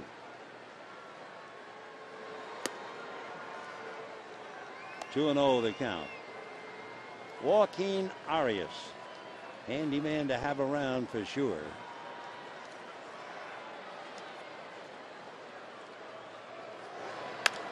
Little roller to short. Sellers, gloves, picks, throws high, and pulls Adrian off the bag. So Sellers charging that slow hit ball. We'll wait for the scoring, and it looks like it'll be E6. So the error charge to Sellers. The batter now, Andres Torres, checking to see about a bunt.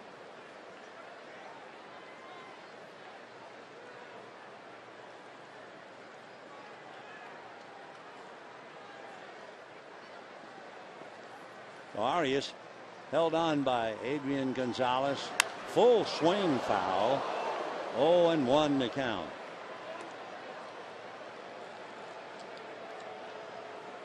Arias, when he played in the minor leagues, stole 23 and 24 at Oklahoma City. He has not done very much running in the major leagues, but he does have good running speed, so we'll see. 0-2 to Andres Torres. Torres came up with 2 on, nobody out in the second inning. He has Brandon Crawford hitting back of him, and Torres pulled the ball. Looked like it was going to go over third base, and Cruz backhanded it, turned it into a double play instead. 1-2 the count.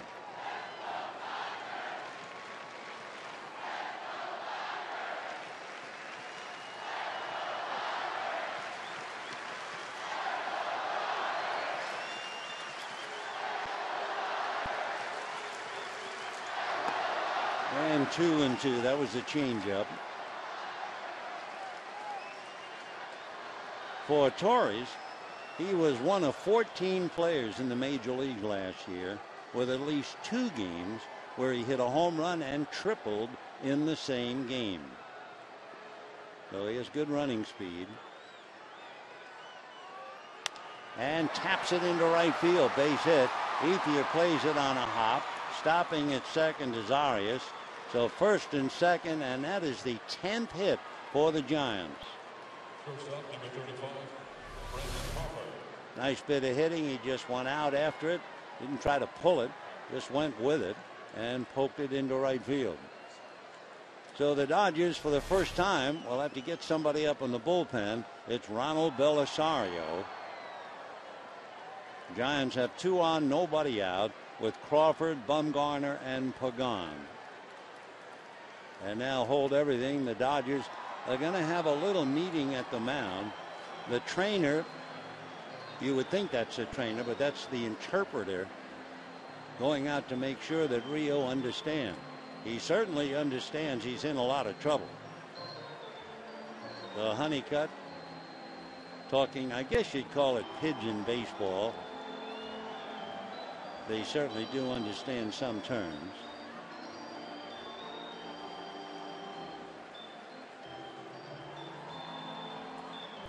Brandon Crawford is a left-handed batter, and then you have the pitcher following. There is certainly no thought that Boshi would hit for Bumgarner. He's been sensational. Here are the numbers so far. And so far, the big thing, no walks. I mean, he's been up to his hips in crocodiles, but no walks, 5 strikeouts, 10 hits and 1 run. So let's see what they do with Brandon Crawford. Cruz right on the edge of the grass. Gonzalez back. And he tried to bunt. 0-1. Remember, the Giants have already hit into 3 double plays. Struck out in the second, grounded out in the fourth.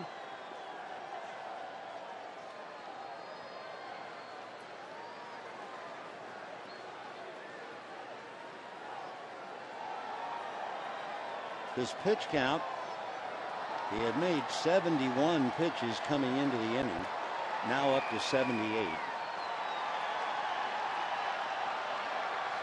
Fastball, but he couldn't hit the corner. 1-1. We mentioned the oddity about Brandon Crawford. Mom and Dad, great Giant fans, and they bought a brick in the building of AT&T Park, had his name put on the brick. So somewhere up there, his name will stay for a long time on the walls of AT&T. A chopper to Gonzalez, fair ball. He's on the bag for 1, and that's all. Tricky play as it was coming across the bag. So second and third, 1 out. Crawford advances them, and here comes Bumgarner. Nice play by the Gold Glove over there at first base. Oh, it's not easy as he backhands it on the line. So now the Dodger infield plays up. We have Arias at third, Torres at second, 1 out. Would they try to squeeze? Well, among other things, they'll go out and talk about it.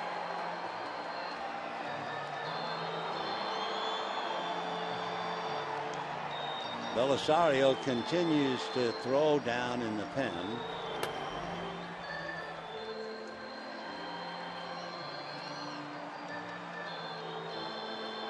Now they have trouble here.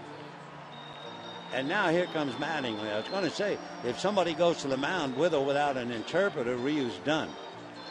So he will be coming out. Belisario will be brought in. And Bumgarner, meanwhile, will go over and get some instructions from his bench. Ryu will get a round of applause. 1 run, 10 hits. Pretty gutsy performance. We'll be right back.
The dugout.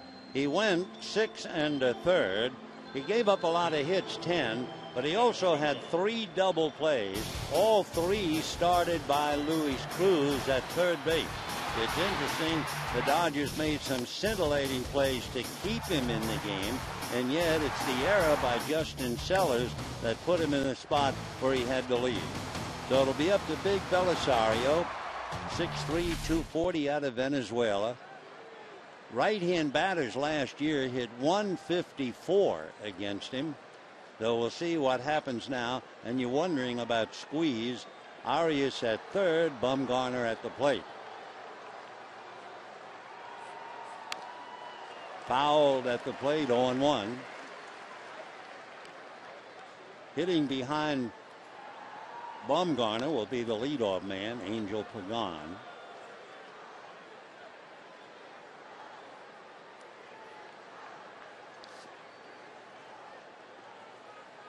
The big assignment for Belisario.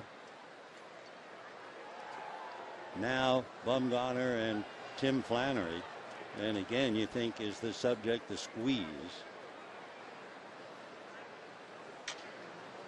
Pagan on deck is 1 for 4 in the past against Belisario. Not much to learn from there.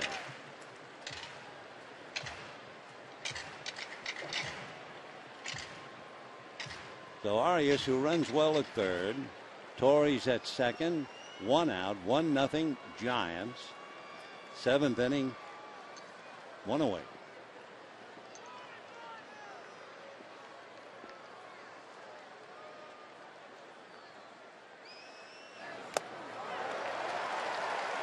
Oh, 2 the count to Bumgarner. Remember, he had a base hit. He singled in the 5th inning. Pretty good hitting pitcher. So they weren't thinking about Squeeze. They were hoping he'd get lucky, and we'll see. 0-2 as Belisario tries to put him away. Just off the plate. Outfield is shallow. Kemp and Hairston. Ethier about the same.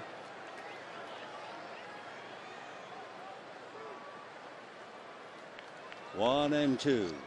That last pitch, by the way, was 96 miles an hour.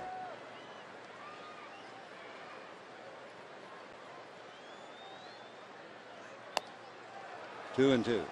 You have to watch out. Overthrow, throw one away, and in comes a run. 2 balls and 2 strikes. Arias ready for that, of course. Torres at second, 1 away. Bumgarner just trying to hit the ball somewhere. And Ryu watching.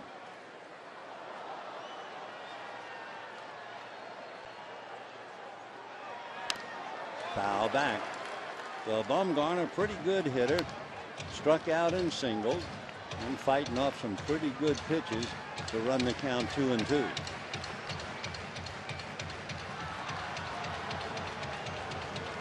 Belisario, while he was with the Dodgers last year, 71 innings, he struck out 69.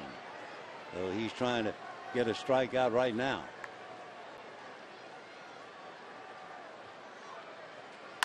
High chopper. Sellers goes away behind home. The run scores. Here comes another run. There's nobody covering. And just like that, the Giants pick up 2 and lead 3-0. You have to hand it to Bumgarner. He was able with 2 strikes to get the bat on the ball. And that high chopper, Sellers unable to make the play at the plate. Here's the hurried throw, but it wasn't close. No chance for A.J. Hit it right down on the plate. So the Giants kept flailing away, and sooner or later something good was going to happen. And they have picked up 2 to lead 3-0. There'll be an error, a fielder's choice, and a run batted in as both Arias and Torres bring them in. The runs, of course, are charged to Ryu. 3-0 in favor of San Francisco in the 7th. And the batter is Pagan. Still only 1 out.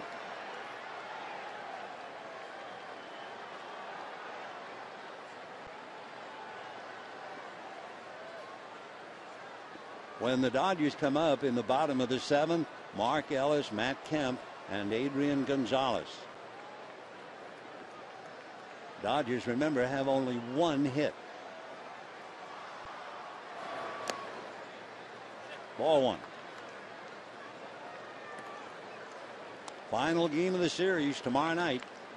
Josh Beckett and Tim Lincecum. It's a sold-out game. For those of you who are coming, we want to remind you the auto gates will open at 4:30. Thursday an open date. And then the Pirates with Russell Martin coming back to Dodger Stadium for the weekend. Fouled off to the left, out of play. 1-1 the count.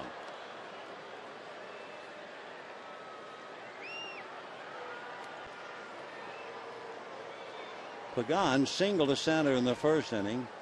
Thought he had a double in the third, but was nailed on a fine play by Hairston, so he settled for a single. And last time up, first ball up, swung and hit a fly ball to center. Pagan, who just wore the Dodgers out in big games last year, especially in August. And a strike.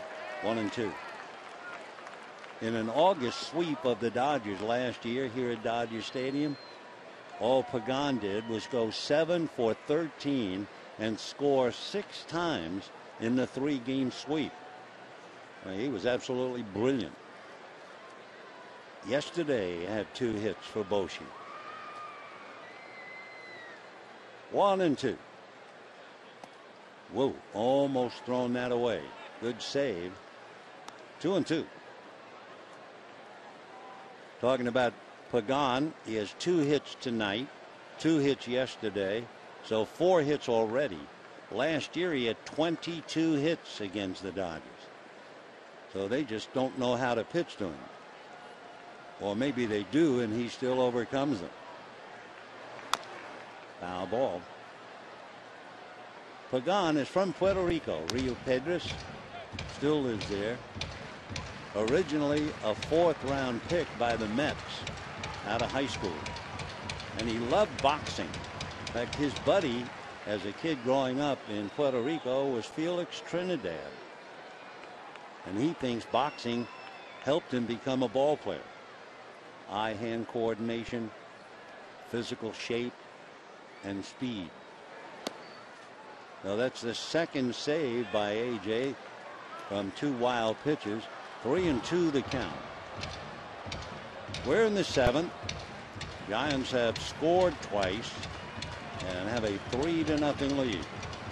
On an error by Sellers, a single to right, a ground ball by Crawford, then the high chopper and the throwing error by Justin, and it's 3-0. A shot just foul. Whoa, was that close.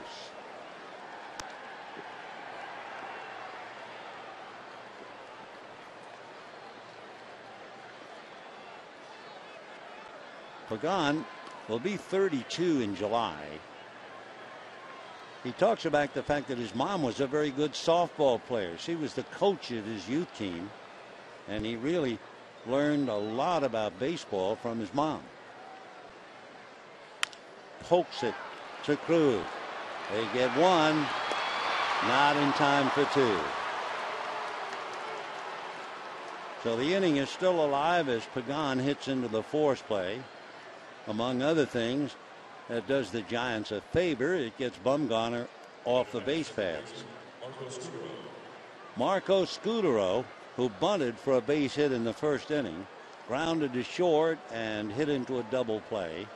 Giants have hit into 3.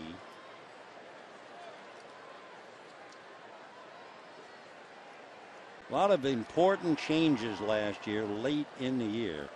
And what a great move the Giants made in coming up with Marco Scudero. Scudero just drove the Dodgers daffy. He hit .366 with 26 hits against the Dodgers. Would you believe he had 9 multi-hit games last year against the Dodgers? He did. Strike. He was the MVP of the league championship series. He was brilliant then. He went 14 for 28. From the 28th of July to the end of the regular season, Buster Posey last year hit 368. Marco Scutaro hit 362. He had 71 at-bats against the Dodgers last year, and he struck out a total of 4 times. He struck out once yesterday.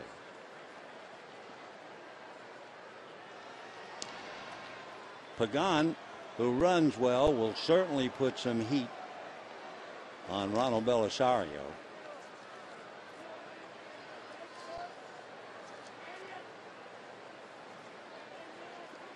Pagan last year with the Giants stole 29 bases.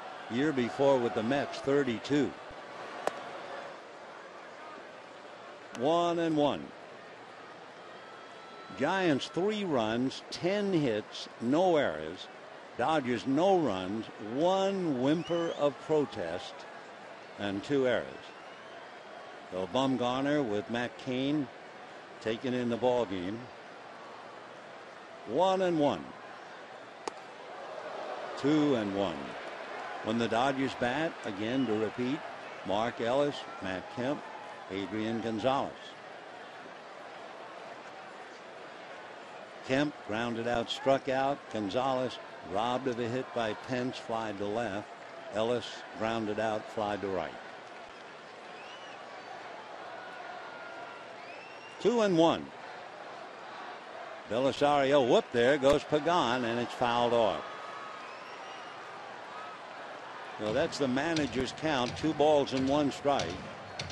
He had a contact hitter at the plate and a speedster at first, so it was a good idea to run him both. 2-2. And Ryu thinking of the night, I'm sure.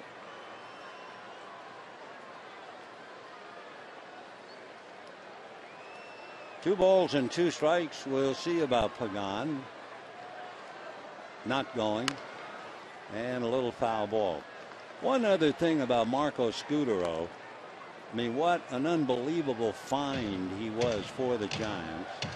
From the time that Marco arrived in San Francisco, Scutaro tied Derek Jeter for the most hits in the big leagues, 88. He's going to be 38 the end of October, and they signed him to a 4-year deal. Another foul ball.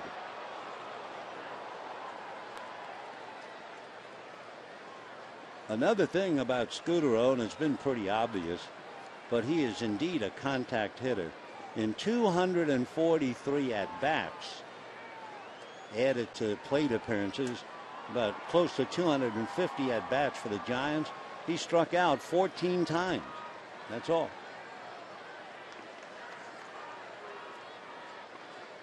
Deuce is wild here. There he goes. And the ground ball to Cruz. That'll be that. However, for the Giants, they pick up 2. And at the end of 6.5, lead the Dodgers 3-0.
A reminder, Dodgers and Giants tomorrow night, and it is sold out. So if you don't have a ticket, we certainly don't want you to be inconvenienced. If you do have a ticket and you're coming over, the auto gates will open at 4:30, and those who are here, 40,000, will receive the Dodgers hooded sweatshirt, compliments of Coca-Cola. So big night, the concluding game of the series tomorrow night.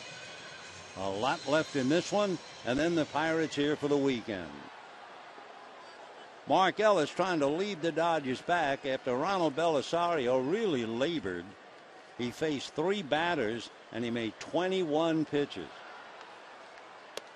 That's a strike to Ellis. Grounded out, fly to right, 0 for 2. So being a strike, that's 19 of 20 first pitch strikes. Remarkable performance by Bumgarner. And slides that in for another strike. And you know, of the 19, only 2 have been put in play, and both were easy outs. He's had only 1 3-ball count, and he's only had 5 2-ball counts. I mean, you're looking at a gem right now, a 1-hitter. That was the double by Ethier, and he's done it with a minimum number of pitches. In fact, 7th inning, so far he's made 3 pitches. Breaking ball lifted to left field. Calling and settling is Torres. 1 away in the 7th inning, and Matt Kemp coming up. Center fielder, number 27, Matt Kemp. So Matt Kemp, 0 for 2, grounded out, struck out. Kemp is 4 for 18 in his career against Bumgarner.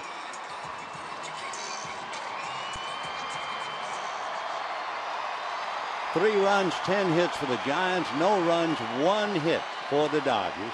That murmur of protest, the double by Ethier with 2 out in the 2nd inning. Ball 1.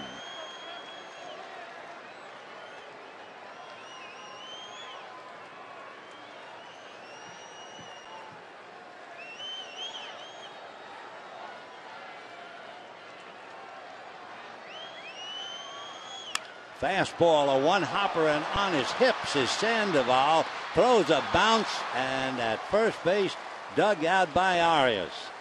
Is he remarkable?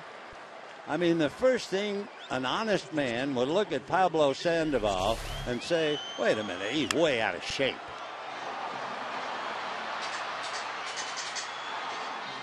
Nice play by Arias. There's Pablo. Out of shape my eye. Baumgartner goes, wow. And why not? That was a wow play. And there he is, the jolly third baseman. At best, he looks like a coach until he plays. Marvelous.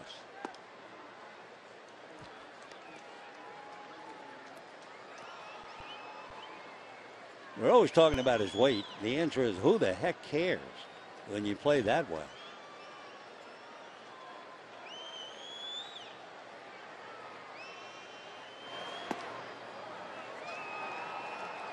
We mentioned it yesterday about Pablo Sandoval in the World Series and in the All-Star game. He faced Justin Verlander 3 times. In the All-Star game, he tripled. And in World Series Game 1, he faced Verlander twice, and he hit 2 home runs. So they don't think he's a out-of-shape third baseman in Detroit, I'll tell you that. Just marvelous. What is he listed at? My notes say 240. That's right. Gonzalez hit a long drive to right center. Hunter Pence ran it down, crashing into the wall. Last time up, fly ball to left.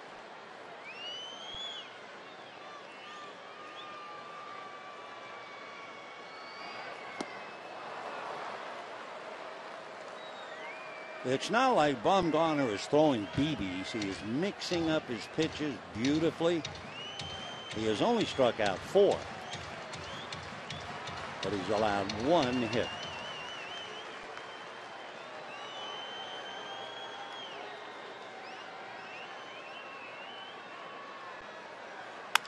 And a high fly ball, but it looks catchable, and over there is Pagan to pick it off.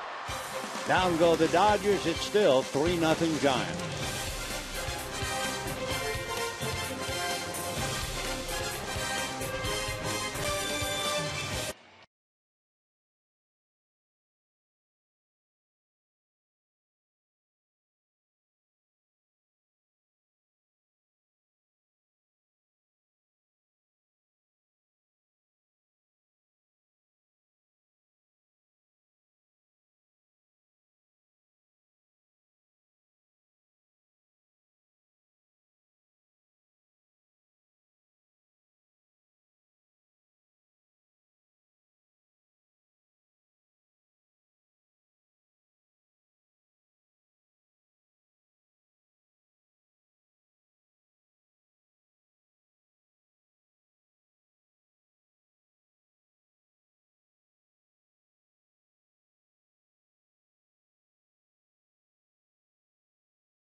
Twitter poll question and results. Remember the question? What's your favorite opening day highlight? Was it the thrill of watching Sandy Koufax come out of the dugout and make the opening pitch? Or was it the entire performance of Clayton Kershaw? Or was it the generation with Koufax and Hershiser and then Kershaw?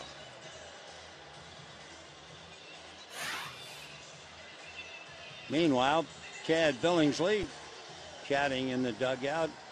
Ted Lilly, Clayton Kershaw. Pitchers usually hang together. Meanwhile, Kenley Jansen comes out of the bullpen, and he'll be facing Sandoval, Posey, and Pence. One thing that's almost lost in the shuffle is Bumgarner. Bumgarner has pitched 7 innings, and he's retired the last 16 in a row. He's allowed 1 hit, and that's it. The Dodgers have had only 1 base runner. He hasn't overpowered them. He's only struck out 4, but he has been absolutely magnificent. So we saw a great left-hander by the name of Clayton Kershaw challenge a great right-hander named Matt Cain. Little did we know we were going to see another extraordinary performance by Madison Bumgarner. And what's our tab for tomorrow night? Josh Beckett and Tim Lincecum. Meanwhile, here's the man, Pablo Sandoval.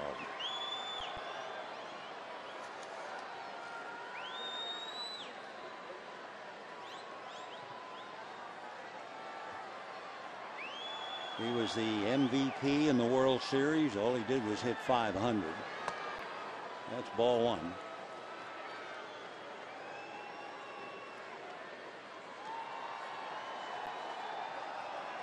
Three nothing Giants, top of the 8th.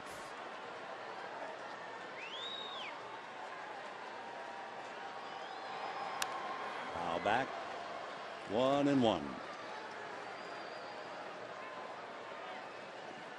So Kenley Jansen, the big boy out of Curaçao from the Netherlands Antilles. Rather remarkable. Not many people talk about it at all. But at the outset of his career, Jansen, rather remarkable. For instance, in Koufax's first 145 innings, his run earners was 3.5. Drysdale, 2.5. Fernando, 2.4. Kershaw, in his first 145 innings, Clayton's earned run average was 4.5. But Jansen, in his first 145 innings, an earned run average of 2.2 and 236 strikeouts. He has a remarkable arm. Busted in on the hands. 2-2. Kenley is a big man, 6'6", about 255.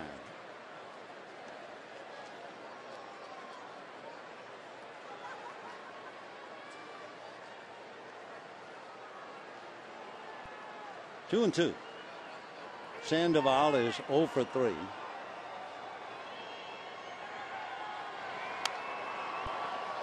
Throwing hard in on the fists. Sandoval, like all good hitters, fighting them off.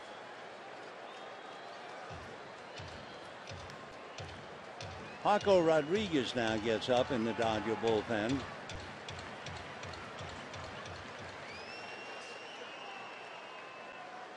Sandoval followed by Posey and Pence.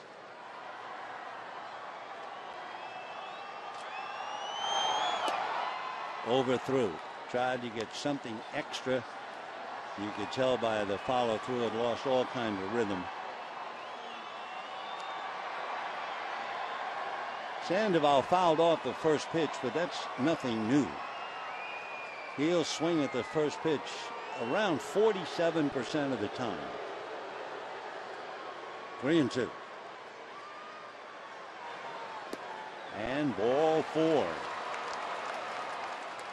So Rio did not walk anybody. Belisario did not walk anybody. Bumgarner has not walked. So this is the first walk given up, and it comes in the 8th inning, given up by Jansen.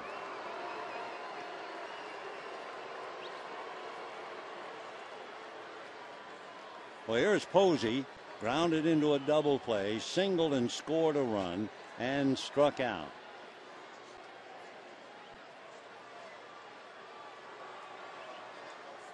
When the Dodgers come up in the bottom of the 8th inning, they have Cruz, Ethier, and A.J. Ellis.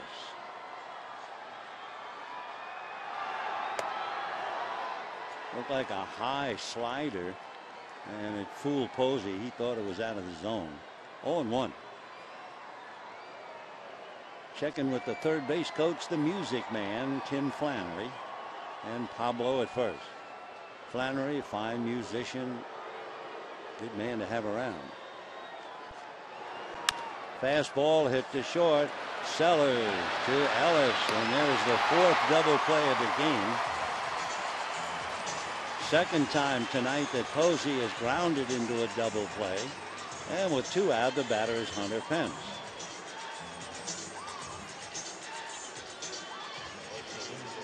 Three of the 4 double plays started by Cruz, and now Ellis gets one.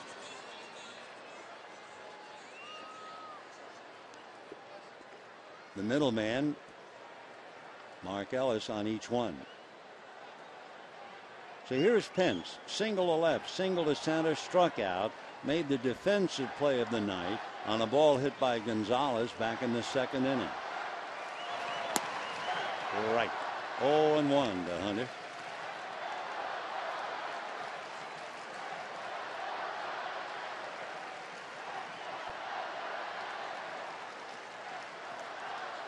Three 3-0 in favor of the Giants. They got a run back in the 4th inning. Added 2 more. Justin Sellers having a rough night. Had a tough play to throw at the plate on the run. Didn't come close. Fouled away. So Jansen trying to get rid of Pence and get to the bottom of the inning. And meanwhile, Patterson Bumgarner making sure he stays loose.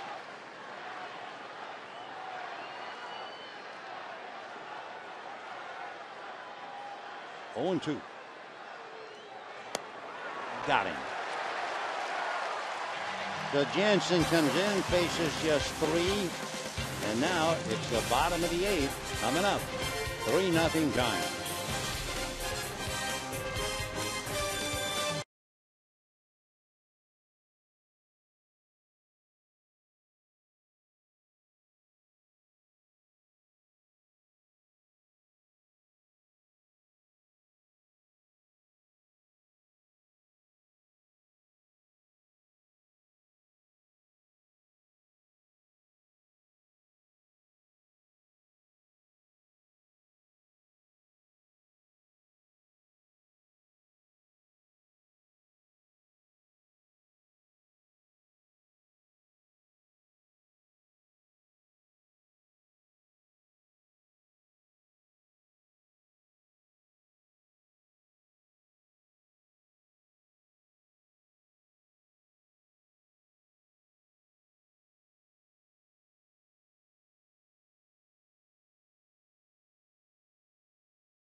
Bottom of the 8th inning. Couple of highlights today.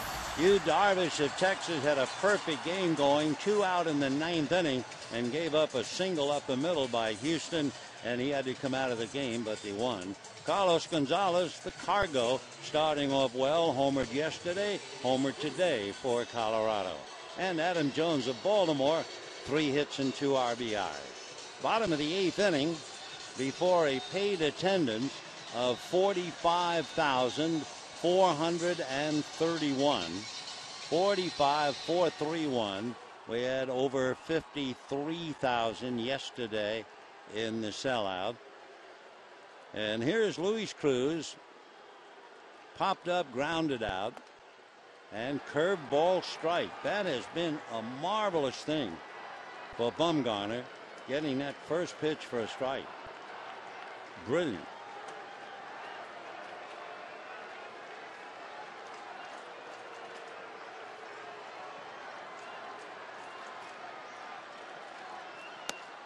And that's a strike outside corner at the knees.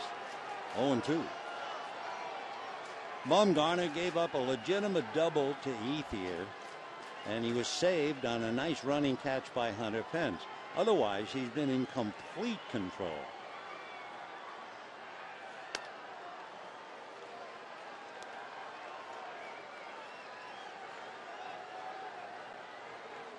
Waiting on deck, Andre Ethier, with the only hit, got a slow curve ball and double to right. Fisted foul.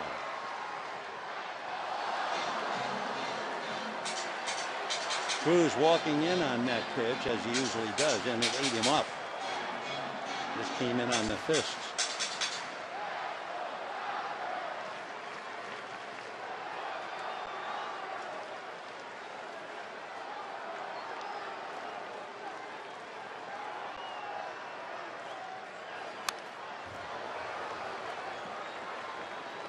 Lunging to try and protect the outside part of the plate.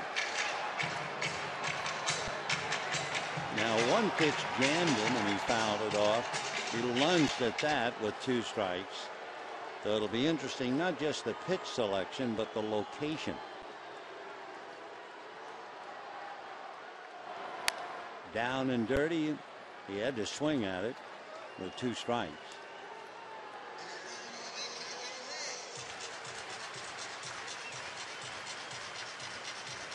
Cruz looking for his first hit like somebody else in the lineup. A lot of offers.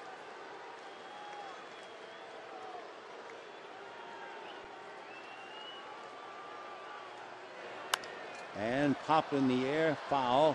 Arias coming over, maybe. Yep. So Cruz fouls out, and we have one away here in the 8th inning. Say, friends, a reminder, Dodgers and Hello Kitty fans, April the 17th, the first 50,000 fans at the game with the Padres receive their own Dodger-themed Hello Kitty fleece blanket. For tickets, visit Dodgers.com/promotion. One away, and here's Ethier.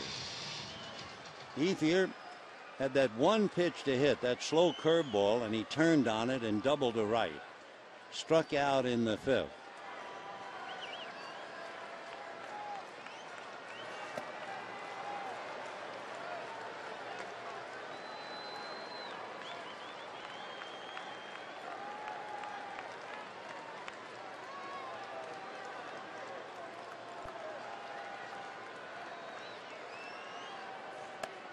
Another strike. So Bumgarner has struck out 4. He has not walked anybody. We've had one walk in the game. And he's retired 17 in a row.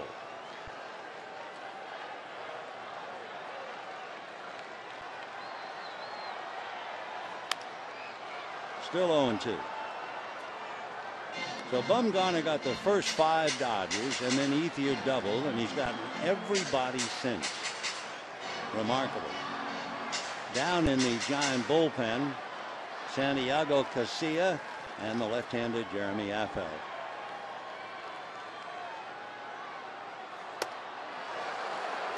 So he strikes out Ethier again, 18 in a row. Boy, what a gem. And the batter is A.J. Ellis.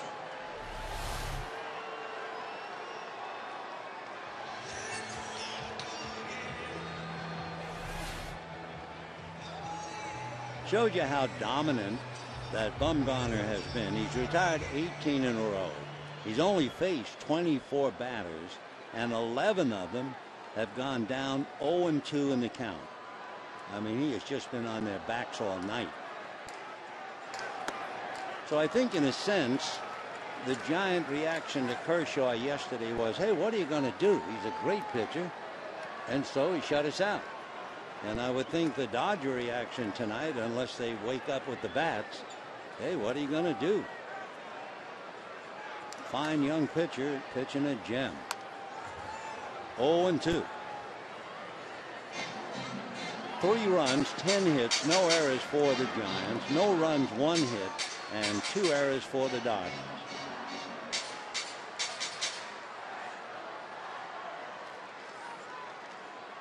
Well, every time you look up, it's 0-2.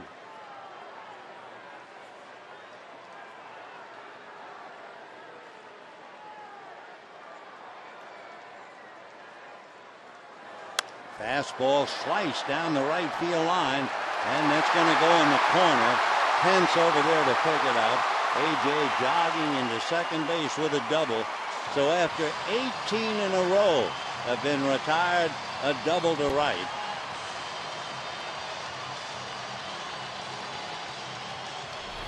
Nick Punto, a switch hitter, will be coming up to bat for Ellis.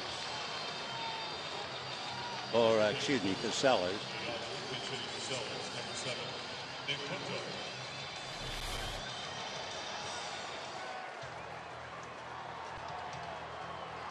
So Nick Punto trying to get the Dodgers on the board. Like cufflinks, the Dodgers had Ethier's double in the 2nd and A.J. Ellis double in the 8th.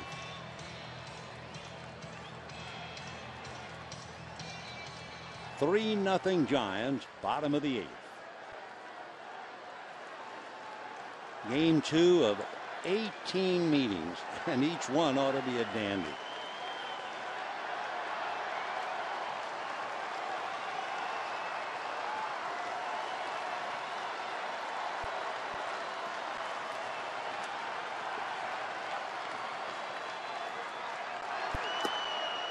Ball 1.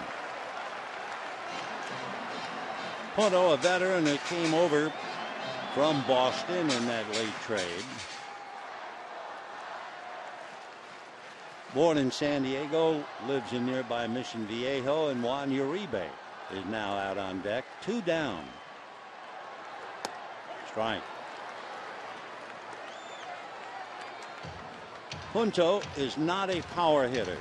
In fact, to illustrate the point, he had 3,195 plate appearances and 15 home runs.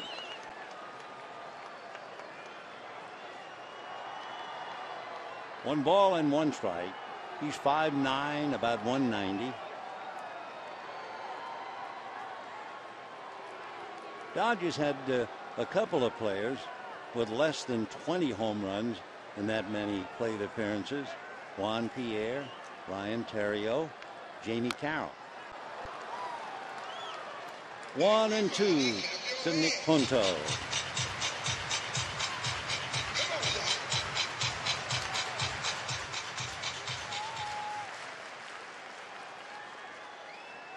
Bruce Bochy, well stacked with Baumgartner on the mound and not making a lot of pitches. And he had Casilla and Affeld in the pen. They're still down there.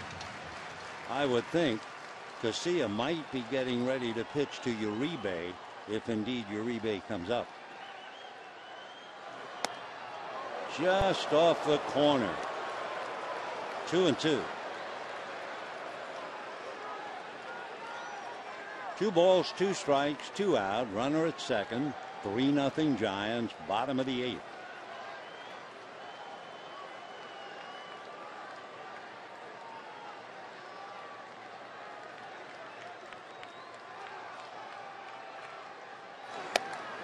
And just again, whoa. Kind of a pause there. I'm sure Punto heard strike 3 call. The Baumgartner takes care, leads Ellis. Here's the pitch. And he's rung up. And it's 3-0 as we go to the 9th.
Giants completely shutting down the Dodgers through 8 innings, 3-0.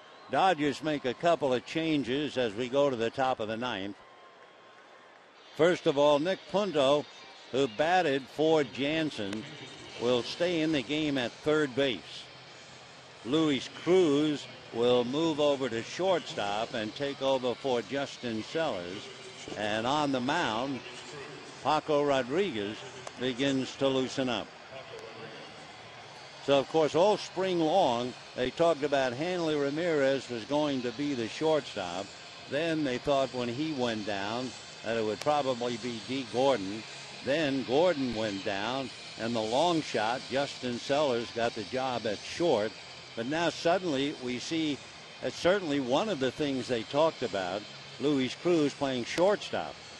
And with Nick Punto playing third or Juan Uribe at third, We'll see now whether Sellers, after 2 games, will sit down a third.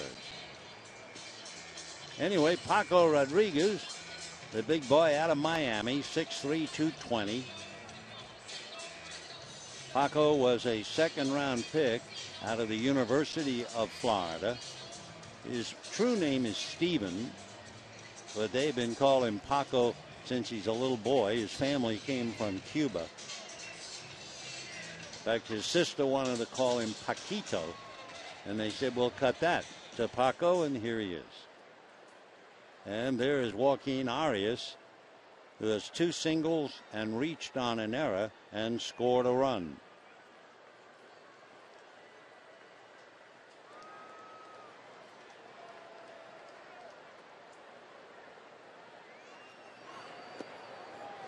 And ball 1, 1-0. Arias playing for Brandon Belt, who figures to be in the lineup tomorrow night at first base. 6'5" first baseman, bothered by symptoms of the flu today. Well, Cruz gets an opportunity, 1 away.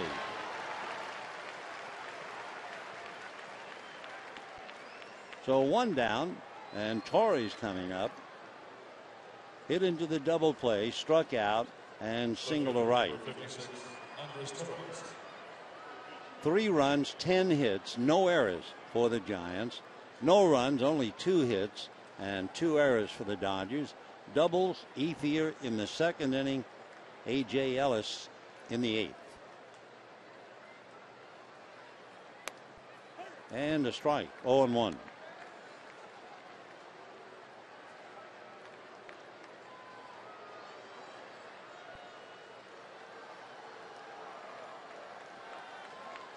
When the Dodgers come up in the 9th inning, there'll be a hitter for Rodriguez, then Hairston and Mark Ellis.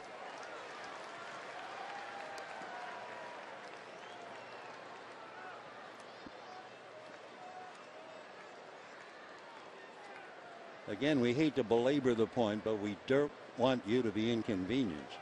Tomorrow night's game is sold out. So if you don't have a ticket, relax, stay home. You can watch it on Channel 9.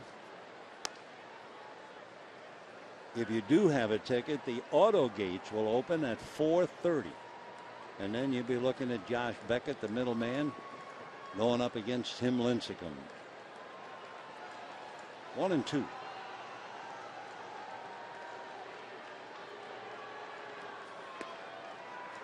Two and two.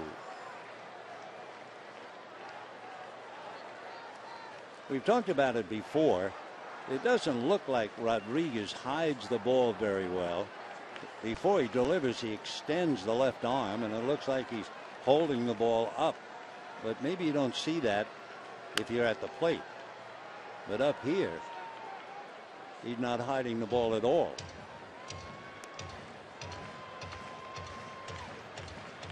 Two and two. 1 out. Torres the batter, Crawford on deck. Works from about the middle of the rubber.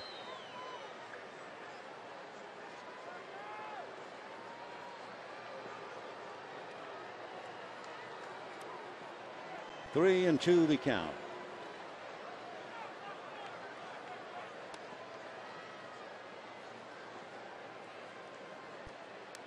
When the Dodgers come up in the bottom of the 9th inning, they'll need a pinch hitter, and then Hairston and Mark Ellis. Dodgers have, among others, Carl Crawford, Skip Schumacher, and Juan Uribe.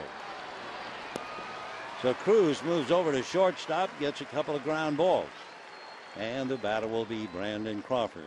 MLB.com at bat. That's the #1 source for live baseball everywhere you go.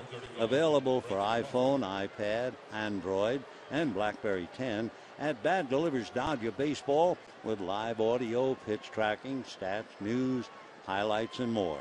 So text at bat to 31826 or visit Dodgers.com.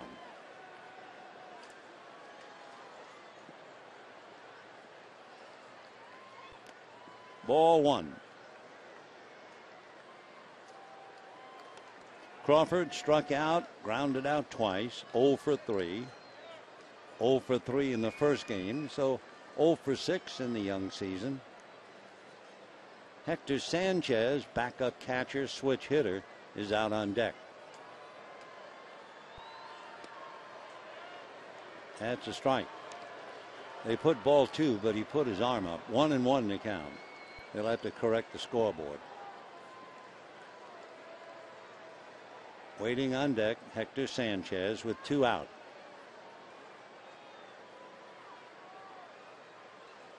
One ball and 1 strike. And another strike. 1-2.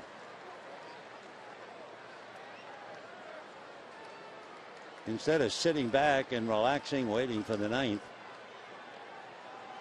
Madison standing up alongside Matt Cain.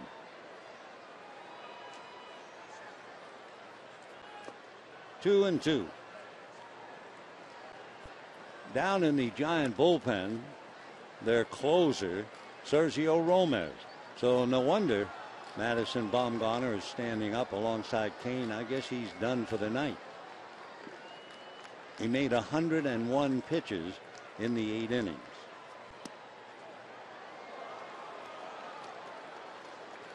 Three and 2.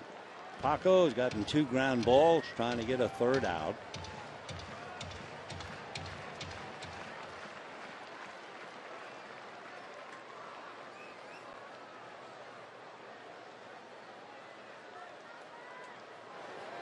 Good breaking ball. Whoa. So down goes Crawford. 1, 2, 3 for Paco. And we're heading for the bottom of the 9th. Not against Bumgarner. 3-0 Giants.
Scored in the 4th inning, 3-0. A remarkable 8 innings turned in by Madison Bumgarner. He was absolutely brilliant. I mean, you have to go a long ways to see a game like that unless Kershaw is pitching. He retired, among other things, 18 in a row, allowed just 2 hits, no walks, and was really never in any trouble at all. He's the same pitcher we talked about who beat the Dodgers last year and shut him out, and was 5-2 lifetime. So he's come right back to perhaps even the series, and it'll be up to Sergio Romo, the boy from Brawley, to try and shut the Dodgers down. If you talk to Sergio about the first baseball game he ever saw, he says, I was 11 years old and I was sitting right there.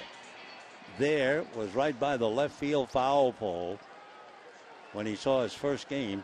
Came to see his neighbor, Rudy Cianez. And now here is Sergio trying to close it up. Skip Schumacher up there as the pinch hitter. And a strike. Skip from Torrance and Laguna Niguel. If you ever wondered his first name, nobody calls him that, but his first name is Jared, Jared. Carl Crawford is on deck. 0-1. High foul, that should go out of play. Schumacher, after his freshman year, transferred from Loyola Marymount to the University of California, Santa Barbara. He was certainly impressed by the work ethics of his dad, who left every morning at 4 to go to work. And yet, after a 65-mile drive to get home about 7, he'd play catch with his son. Foul ball down the line.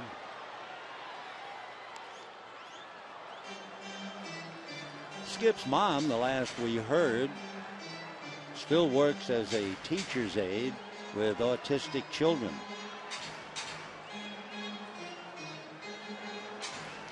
He even pitched when he was in college, and they said he was clocked 92-94. 0-2. And he drives one to center. Pagan going back on the ball and picks it off. One away, and Carl Crawford now coming up, batting for Hairston.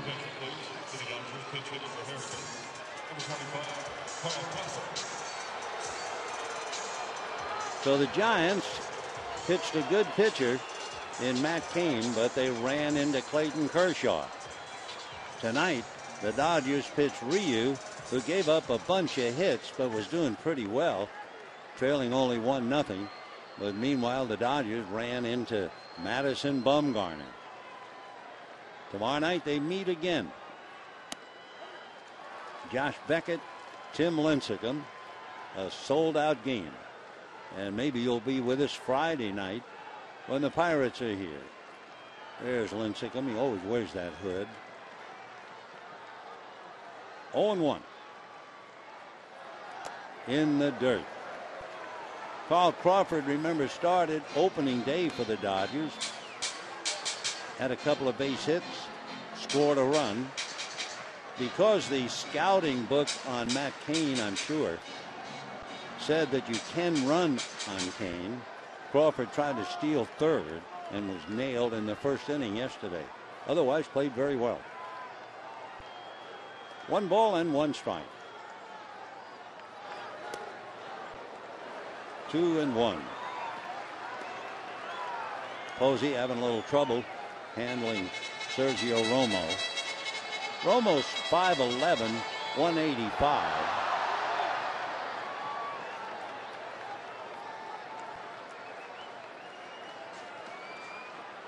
Two and one. Popped up and up and up, as they call a big league pop-up. Arias.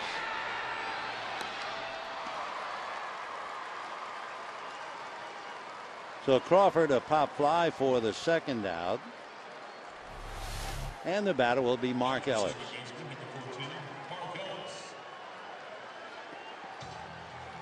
Arias had to wait a while for that thing to come down. So the Dodgers down to their last out, trailing 3-0. They've had one man, a base hit, since the second inning. They had a hit in the second inning. So 3 runs, 10 hits, and no errors for the Giants. For the Dodgers right now, no runs, 2 hits, 2 errors.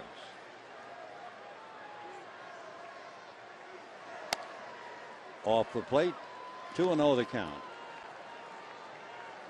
Ellis just trying to get aboard. He's 0 for 3. Matt Kemp is 0 for 3. Gonzalez 0 for 3.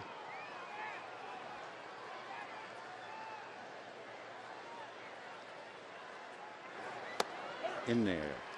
Fastball, 2-1.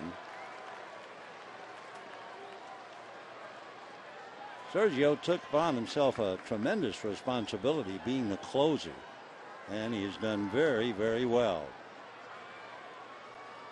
Ryan Wilson went down and he picked up. Got a good fastball, curveball, slider, throws a splitter, and he also has a changeup. But Madison Bumgarner is certainly the story tonight. A 16-game winner last year, and he was just magnificent. Fastball strike. 3-2 the count to Mark Ellis with his foot in the door. And Kemp waits.